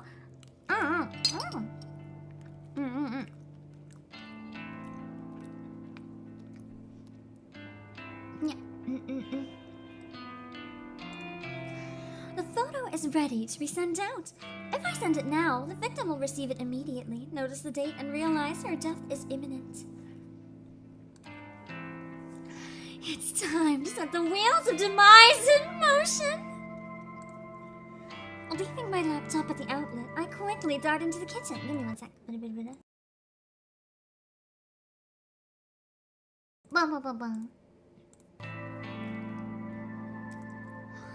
Well, to call it a kitchen is misleading. It's simply a tiled area connected to my living space with a small refrigerator, microwave oven, and a single hot plate. I would call that a kitchen. That's a kitchen!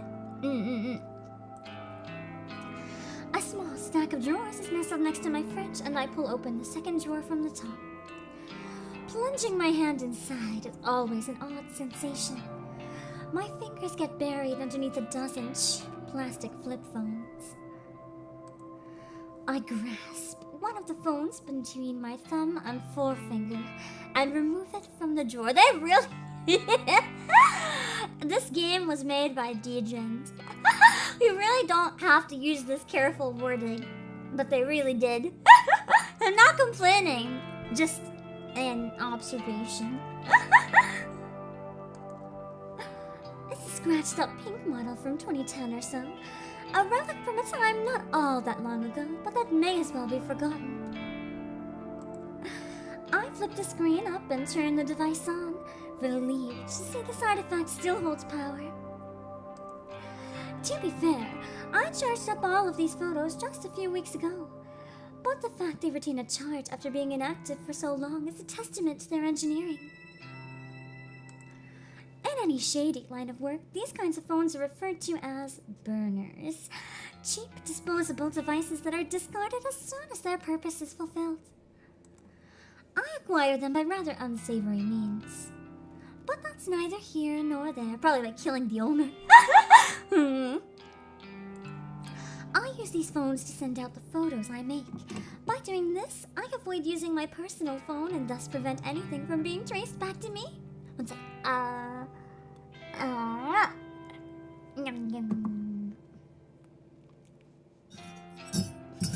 Imagine her describing making food and hearing how detailed it would get. It would just be food porn.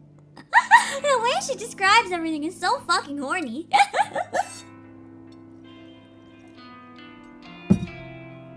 Which again, I actually had heard about in advance, and it's one of the reasons I decided to stream it. You're welcome. When a photo has been sent, I keep the burner phone for 24 hours, just in case the victim sends a reply. I know I'd get a good laugh out of that. Of course, I don't keep the phone on my person. I store it in an old shed out the back of my apartment building. When 24 hours have passed, I remove the phone's SIM card, snap it in half, and discard it with the combustible trash. Grimmail VTLL! Oh man, Corpse Factory, I guess you know where this is going then. I don't yet, but I know it's really, really fucked up. I think people underestimate this game.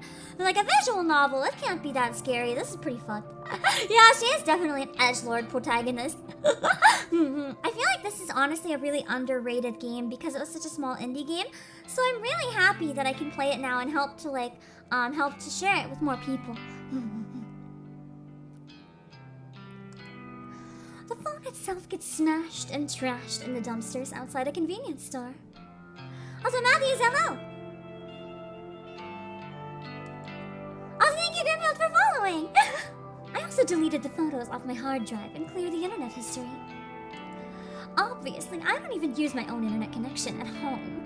I leech off my gullible neighbor's Wi-Fi. Oh my god, what a bitch. Imagine leeching off your neighbor's Wi-Fi for fucking murder. Holy shit. He's under the impression I can't afford my own internet connection. Whether or not I convinced him of such is irrelevant. So he's happy to share his connection with me. Should the police ever try to track my actions, they'll only be led straight to my neighbor. He might be a simp. Understandable if he is. I've gone to great lengths to ensure my actions are untraceable. This has all been in anticipation of my inevitable success. Looking down at the pink phone in my hand, I clear my mind and focus on the task before me. The photo is transferred easily from my laptop to the burner phone. Once complete, I open the text messaging app and enter the victim's phone number. I leave the message field blank, but I attach the photo, of course. The victim will receive an empty text message from an unknown number with only an image attached. The message is just about ready to send, but there's one more flourish I'd like to add.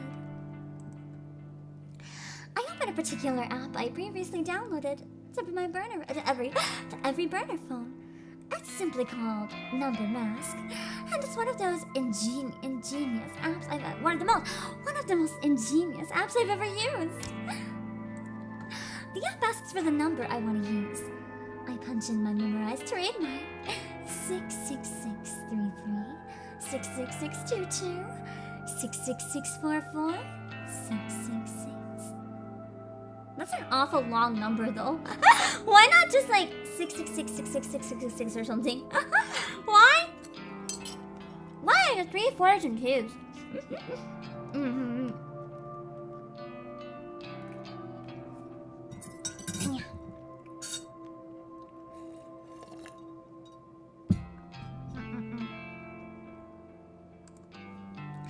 Now, when I send text message, now when I send a text message, the receiver will see these numbers appear on their caller ID. Not only does it mask the burner's real phone number, but it's an extra calling card to help boost my infamy. I smirk, my thumb hovering over the send message button. This is it. This is going to be my long-awaited victory. The second victim to end up dead. I just know it. One sec.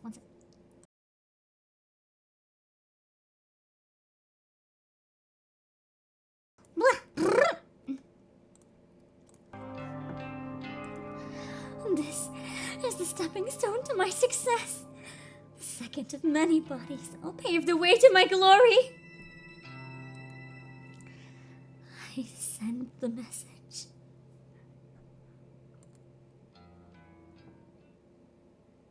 I guess no horny, we're just going to work now. I arrive at work on time, just as usual. My handbag is heavy with the weight of several canned coffee, hopefully enough to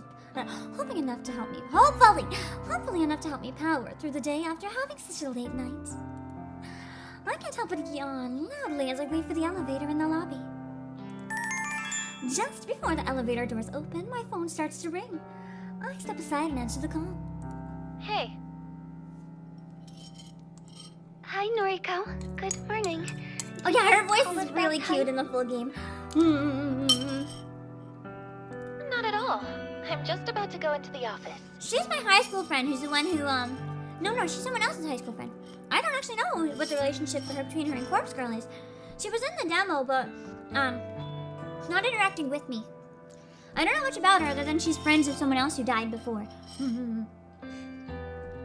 Oh, should I call back later? Maybe. She almost reminds me of Laura Bailey. It's not Laura Bailey, but she almost reminds me of her. It's no problem. Don't stress. Okay, sorry. The nervous, apologetic girl on the other end of the call is Ali Sato, an old school friend from back in the day. Though we never really had any common interests, we used to be inseparable at school. Oh, I guess they were also school friends! She was shy and I was introverted. It was a combination that worked in our favor, even if our conversations were a little on the boring side. To say that we're no longer shy and introverted wouldn't be entirely true.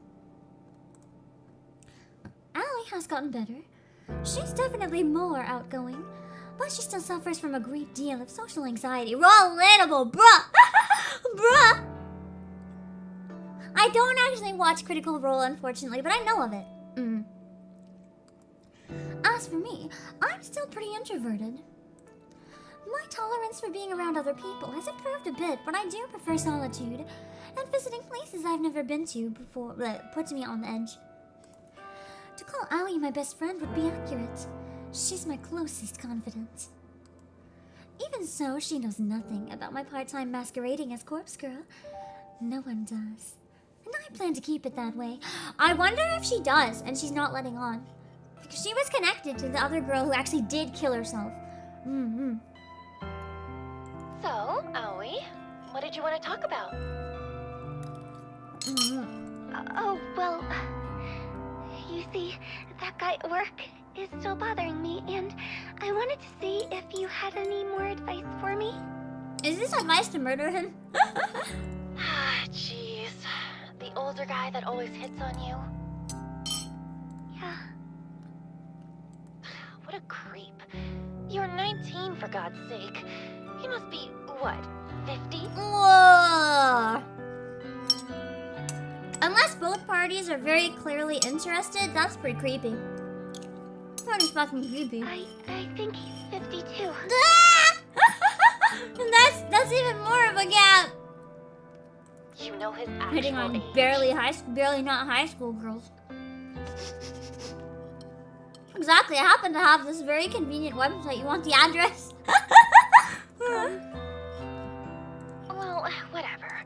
If he's still bothering you, you have to take a stand. He's not your coworker, right? Just a regular customer? Oh god, even worse! That's right. No. I mean, if it's a coworker, at least you can report them. But if it's a customer, you can't really do anything about it. Then tell your manager. Have him banned from the vet. I can't talk to the manager.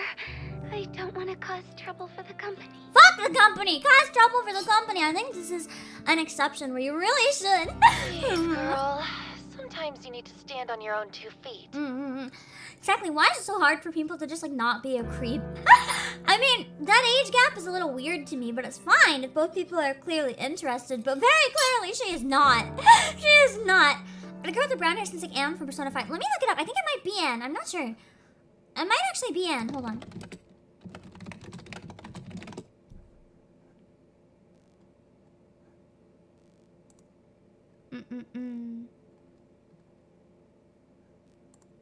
It might be Anne. I think it is. Hold on. It's Brianna Knickerbocker. I'm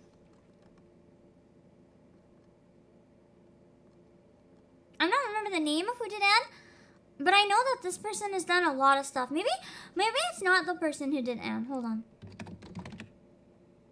She didn't do Anne, okay, but she did do a lot of other like super notable stuff, like she's in Kanao Suguri and Demon Slayer, Aileen and Seven Deadly Sins, Pinnacle Shaman King, Ludmilla and Rune Factory. She's done a lot of stuff. She's Hutao! She's Hutao in Genshin Impact. She's done a lot of stuff. Oh, give me 1 sec. Okay.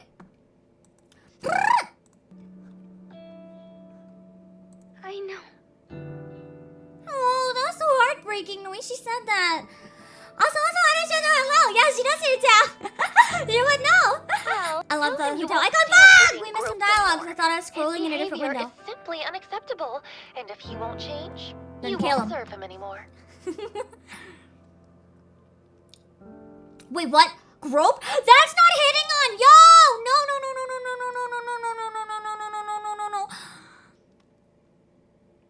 A customer is groping? That is so fucking bad.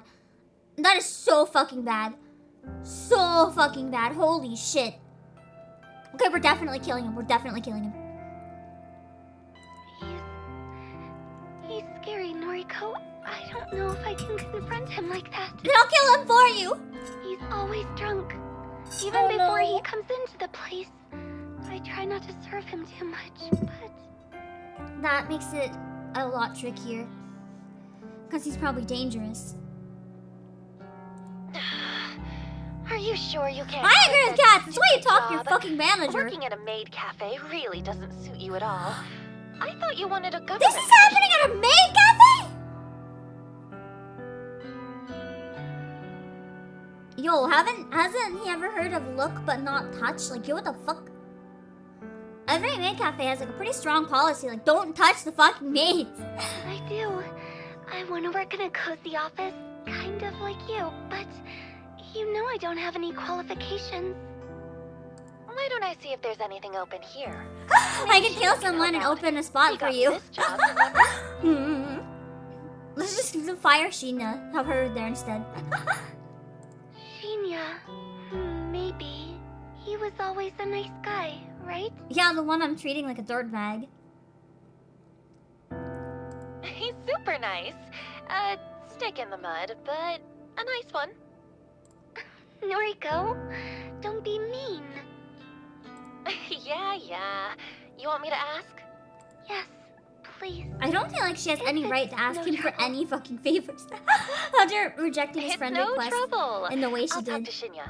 Then maybe you can quit that crappy job and come work with me. That'd be nice though. Give me a second.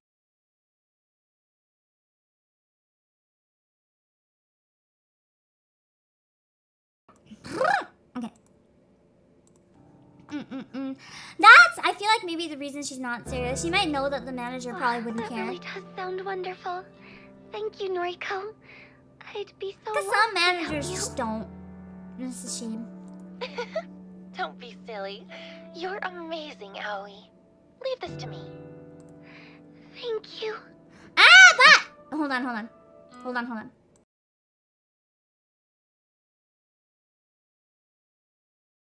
Thank you, Josh.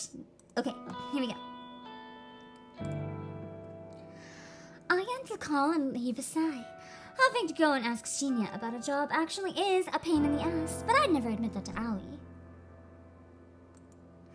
I want to help the poor girl, I really do. I do nearly anything for her.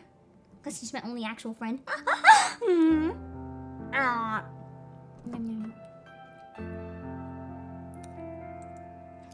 The elevator arrives at the lobby, and I step inside as soon as the door opens.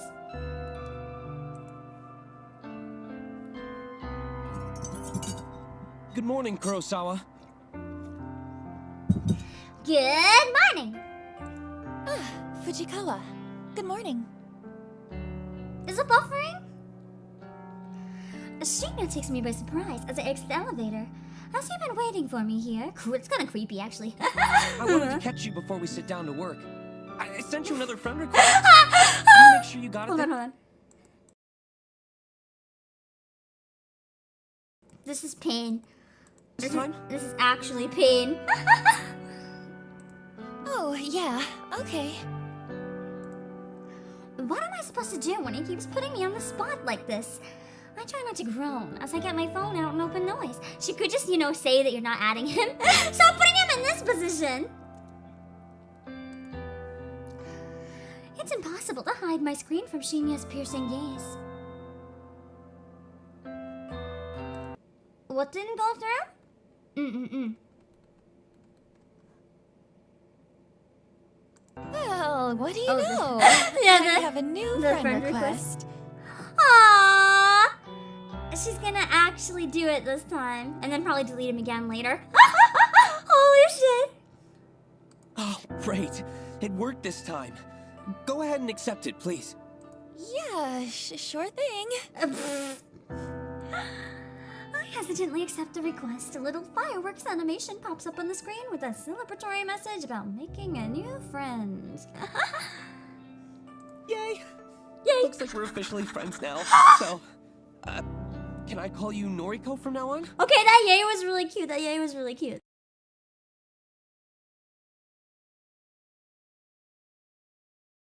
I feel like this type of dude is very adorable if they do understand boundaries and take a hint.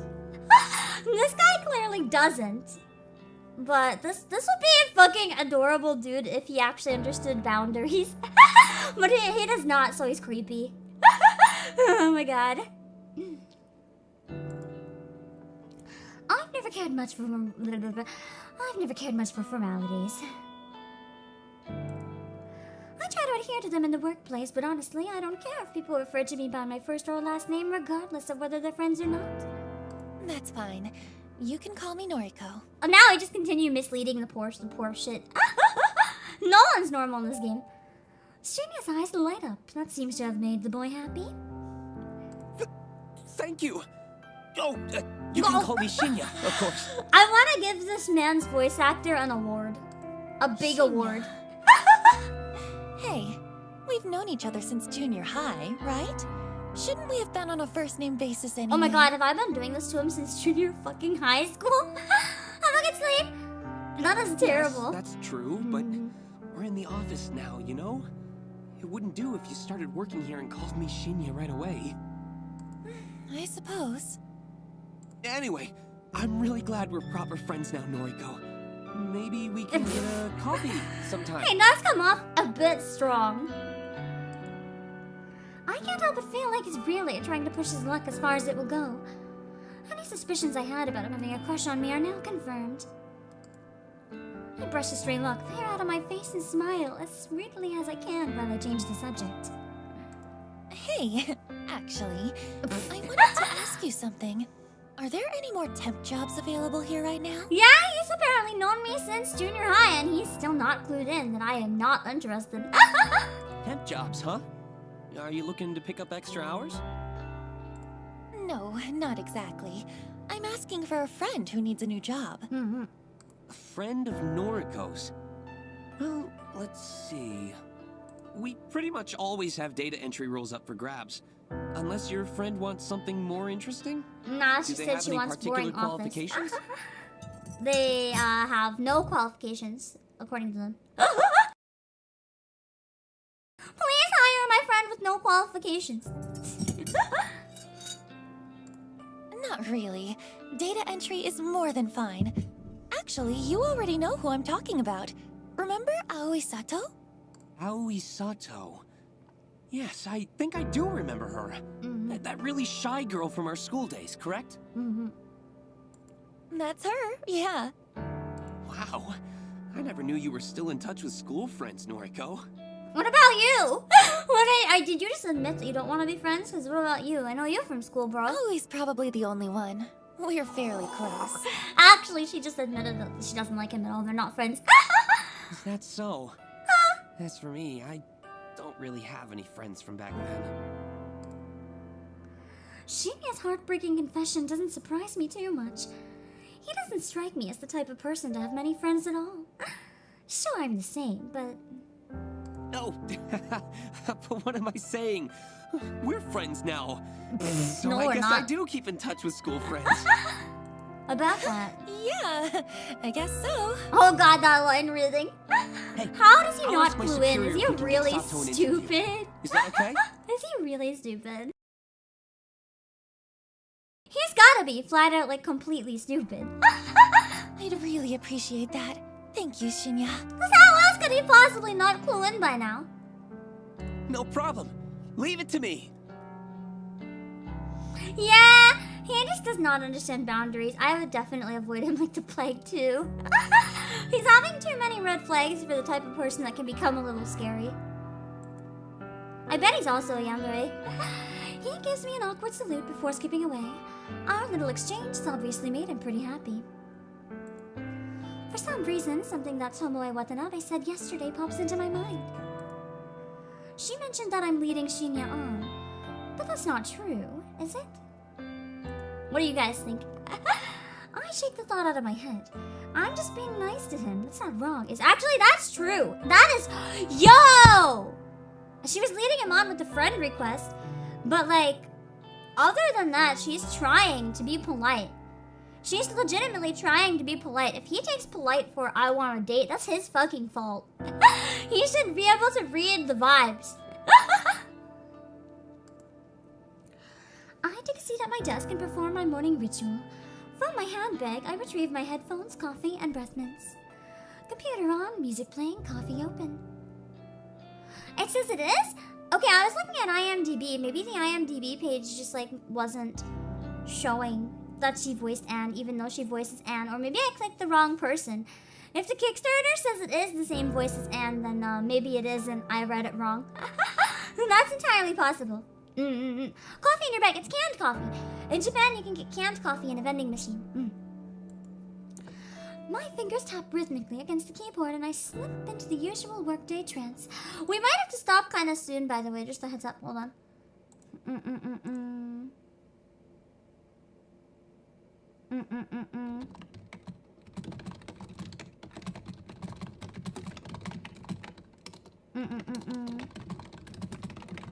One second.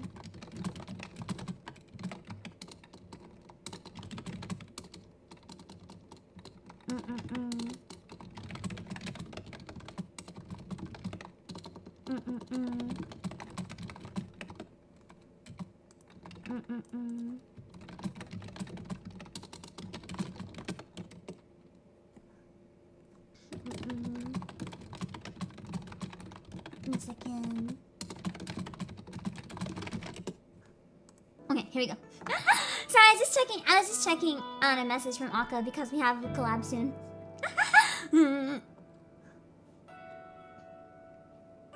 I was hoping we'd get to at least one body, but I guess not. I guess not. I guess not. That's So, okay. I see that you're connected with Shinya on noise now, huh? Fuck you, bitch! My walk to the train station is interrupted by a familiar, grating voice. Sounds like both of you are getting on pretty well. No! How did you... Oh, of course. Tomoe and I are already friends on Noise. She would have seen the notification when I accepted Shinya's request. It's actually kind of strange that Tomoe and I are connected through the app. We added each other on my first day of work before I learned how much of an intolerable excuse for a human being she is. We simply never deleted each other, even after all these months. Her posts are entertaining anyway. Yeah, I was getting off to one on the train. That's true, we have the Scarecrow corpse. We also have a lot of horny scenes. And since then, I rarely post anything myself. She probably forgot we were connected at all until today. Now look, don't get me wrong, you hear? I ain't actually interested in Shinya. Nah, I'm real happy for you both, like. Thanks. I'm not happy for us. But what I can't stand is a skank like yourself getting some while I'm over here all dry like a desert. Maybe it wouldn't be dry like a desert if you stopped being such a bitch. What the hell are you talking about? Yeah, really though. It pisses me off that guys just sluts like you, and you barely have to put in any work. Who's calling who a slut? Meanwhile, nice girls like me gotta put in so much effort to even get noticed. Okay, maybe she's not a slut and she like does all this effort to dress like this on purpose because no one will notice her unless she doesn't, which is actually really sad. If that's the fanblade, thank you for subscribing. If that's actually the case, that's kind of a unique spin on this type of character. If she's actually not the type of person that she looks like, but she's just desperate because, you know, no one notices her otherwise. If she's normal, too plain, that's kind of sad. Kaga's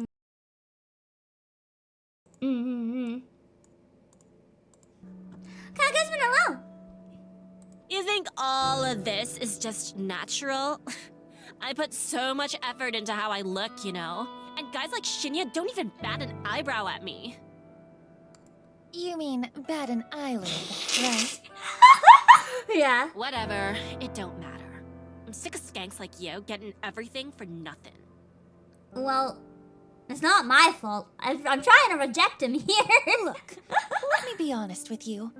I'm not interested in Shinya, and I'm not trying to be with him. No. I don't chase guys, and it's pretty rare that they chase me. You've got me all wrong. Like I'd believe you. Do you spend your time chasing chicks then? What? Actually, I spend my time chasing dead bodies. That's not your business. But you don't have to worry about me pursuing Shinya. Unless someone asks her to be dead, then. Tell you what, any guy at the office is all yours, okay? I'm not interested. Oh, is that how it's gonna be, slut? What the fuck? You think no one is good enough for you, but they're good enough for me? Listen, I'm just not interested. You're the one who clearly is interested. What the fuck, lady? Just like all the other girls. You What think I'm the worth fuck? being pitied? You think I need it? I think you're the one that's an exception. You're not like the other girls. You're a fucking asshole. You're an ass wipe. Well, I don't want your pity. You don't even get to be an ass. You get to be an ass wipe. Tomoe pushes forward. Her bulk forces me off the sidewalk and into the thicket of trees bordering the path. I think she needs help as well, cats. Bitch! The burning slap across my face comes out of nowhere.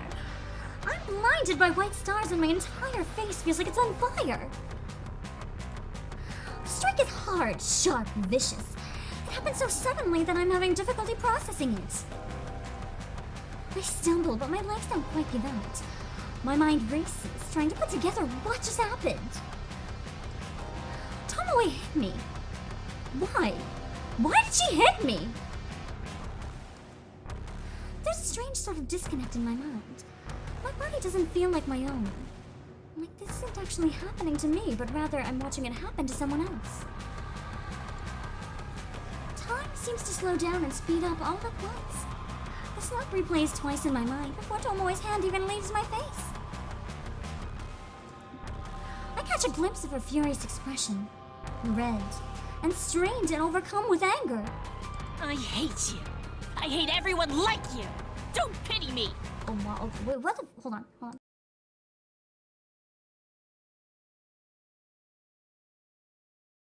Wait.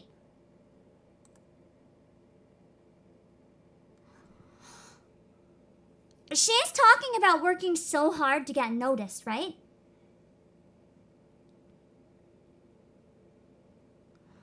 Could the plain girl have been herself?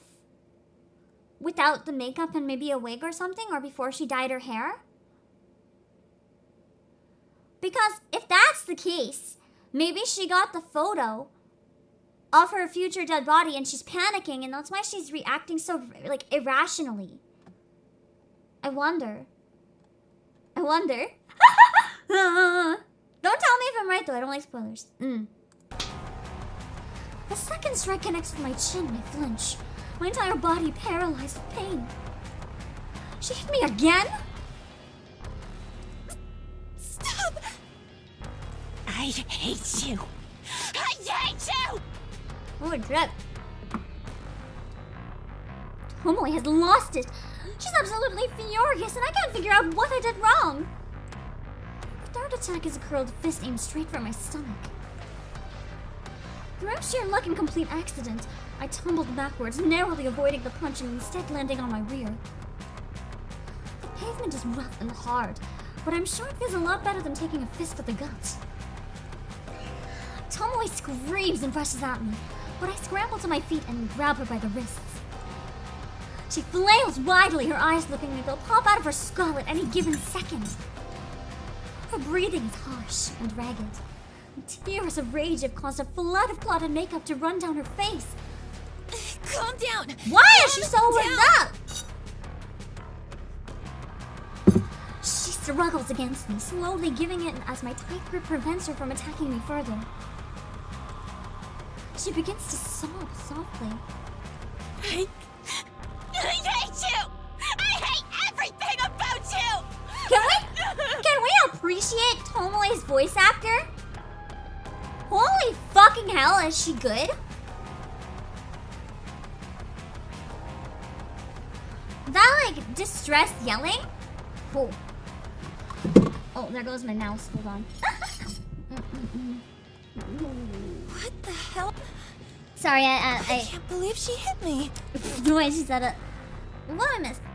Never before. I raised a hand on my tender gut to... Oh, she ran to the train station. Okay, she ran away, cursing. And I raised a hand to my tender face, so gently the stinging sensation is completely new to me. Never before have I been attacked like that. What the hell was that about? I can't believe she hit me. Okay.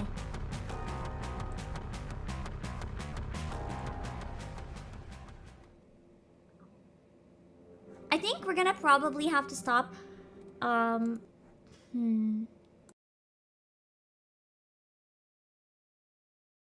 on. I'm gonna test something really quick. I'm gonna hide the game. I'm gonna save, and then I'm going to speed run without actually reading anything, just to see if there's anything relating to a dead body very soon. If not, I think I'm gonna have to save and stop now. Because it is a good stopping point.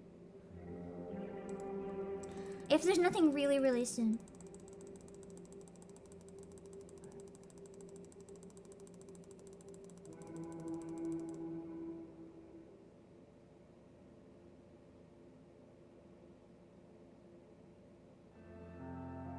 Okay, nothing is coming up soon, but I feel like there is actually a better place to leave off, so I'm gonna go a little bit longer, but not much.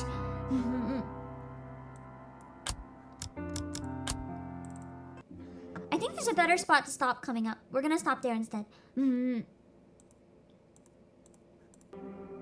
Why is the game not capturing again? What the fuck? No! Hold on. I gotta get it working.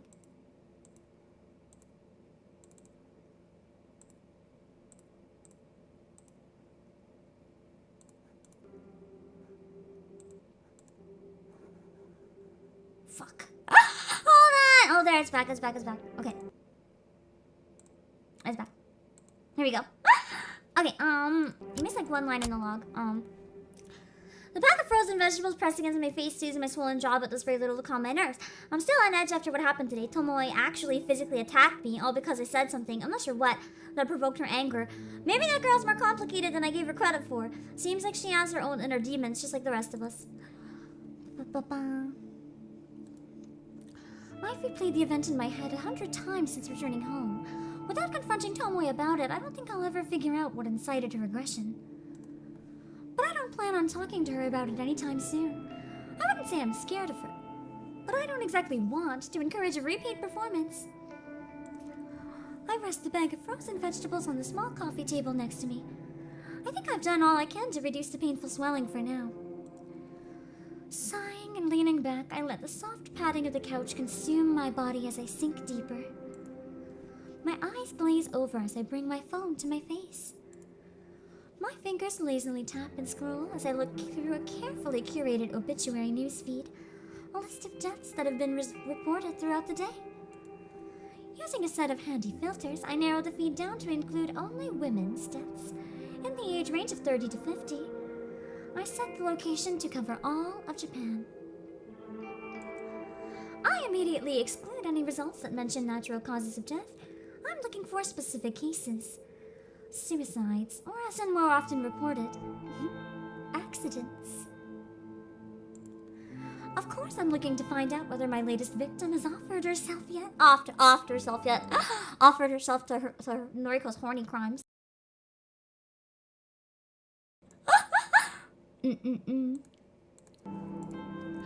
Should this search return no results, then it's pretty easy to look up recent murders. They're few and far between. Between suicides, accidents, and murders, I've covered all the potential ways my victim could die.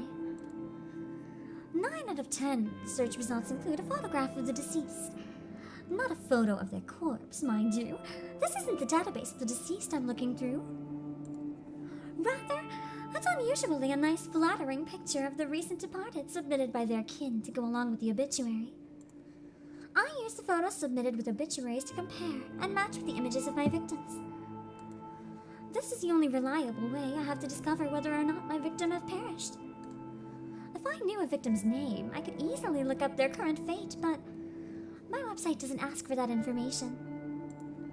Call it respect for the victim's privacy, but there's a lot more to it than that. But that's a topic to dwell on another day. Tonight's search turns up no solid leads. I'm disappointed, but this result isn't entirely unexpected. After all, I set the date to my latest victim's photograph to tomorrow. There's still time for her to freak out and end it all. I decide to go to sleep early tonight.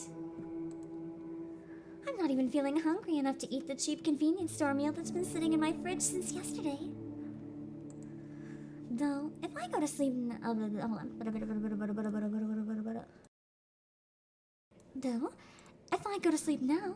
it'll feel like tomorrow arrives sooner. Tomorrow, I'll have to see Tomoe at work. There's no way I can avoid her since her desk is so close to mine. The idea doesn't sit well with me. On the other hand, the victim might conquer herself, which will definitely make me feel better. It could very well be my next success, and the suspense is just about enough to kill me. Tomorrow. That's where I figured is a good place to end it. So we're gonna end at the next day. We're going to end. Unfortunately, I was hoping we got to see if the body died or not, but I guess we don't quite get there today. We would have gotten there if we hadn't lost an hour due to me bullshitting and also the power outage and stuff. So we're going to stop here. I hope you guys have been enjoying it so far, though. It's one I've been really looking forward to playing. I know that visual novel streams aren't always everyone's thing, but they are my favorite thing personally to stream. So it does make me really happy when people enjoy them. And hopefully you guys are enjoying this one. I'm gonna go find some people to raid because I gotta get ready for my collab with Akka. So just hold on. It's probably gonna be a bit of a shorter collab as well. I think Akka mentioned she has something she's gotta do. She actually wanted to start a bit early, but because my power outages and stuff, I couldn't start early. So we're just gonna have them both a little bit short because, you know, I have to let my secretary do the important stuffs. Anyway, let's see who we can hit up. Are you planning on doing this one again next week? Yeah! I'm thinking either Monday or Tuesday. I do actually want to finish this whole game. The collab is going to be on Akka's channel. We're going to raid her on YouTube. I'm going to find someone else to raid on Twitch, though. But I do actually want to finish the whole game for this one. If I can get around to it. If it's one that you guys enjoy enough anyway. Because I think it's shorter. But it's not super short, so we'll have to see it how it goes. We'll have to see it if we're able to or not. Hold on. Okay. Let's see. Let's see who we can raid for now. Also, apologies for everyone who did not expect that to be like half as horny as it was. I'm sorry. Oh, one sec. Yeah, brace on.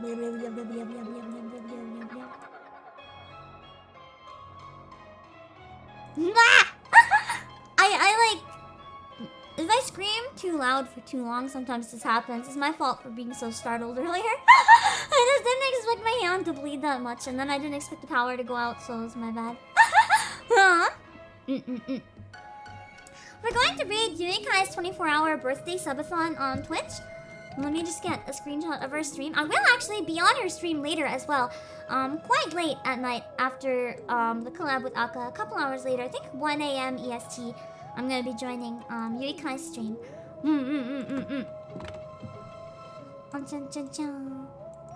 So here is a screenshot for Yui. Just so that you guys know who I'm sending you to. Give me 1 sec. And then we will send her a raid. I'm gonna be playing golf with friends on her channel a bit later. So we're gonna send you guys over here. And she's doing just chatting right now. Let me see if she has her rules. Oh, rules. Be nice, no harass, spam, hate speech, political discussions, and advertising. Please check before posting links. Do not ask to join the game unless you or the moderator team says it's allowed. You can redeem join game with Yui coin to bypass rule 4. Please stop asking about my stream setup. Ask me only after the stream. Thank you. So we're gonna send you guys over there on Twitch. And then I will read Akka during my closing stream. We'll send everyone over to Akka. Yeah. Alright. And if you're new here, thanks so much for stopping by. I'm gonna get a thing up so I can put all my links in chat. Just for those of you who are new, in case you want to check out anything else that I do. Here we go. My Twitter, my Discord, my YouTube, my Twitch, and my music, in case you want to check out any of my other stuff in the meantime while I'm gone. And I will see you guys soon. Bye.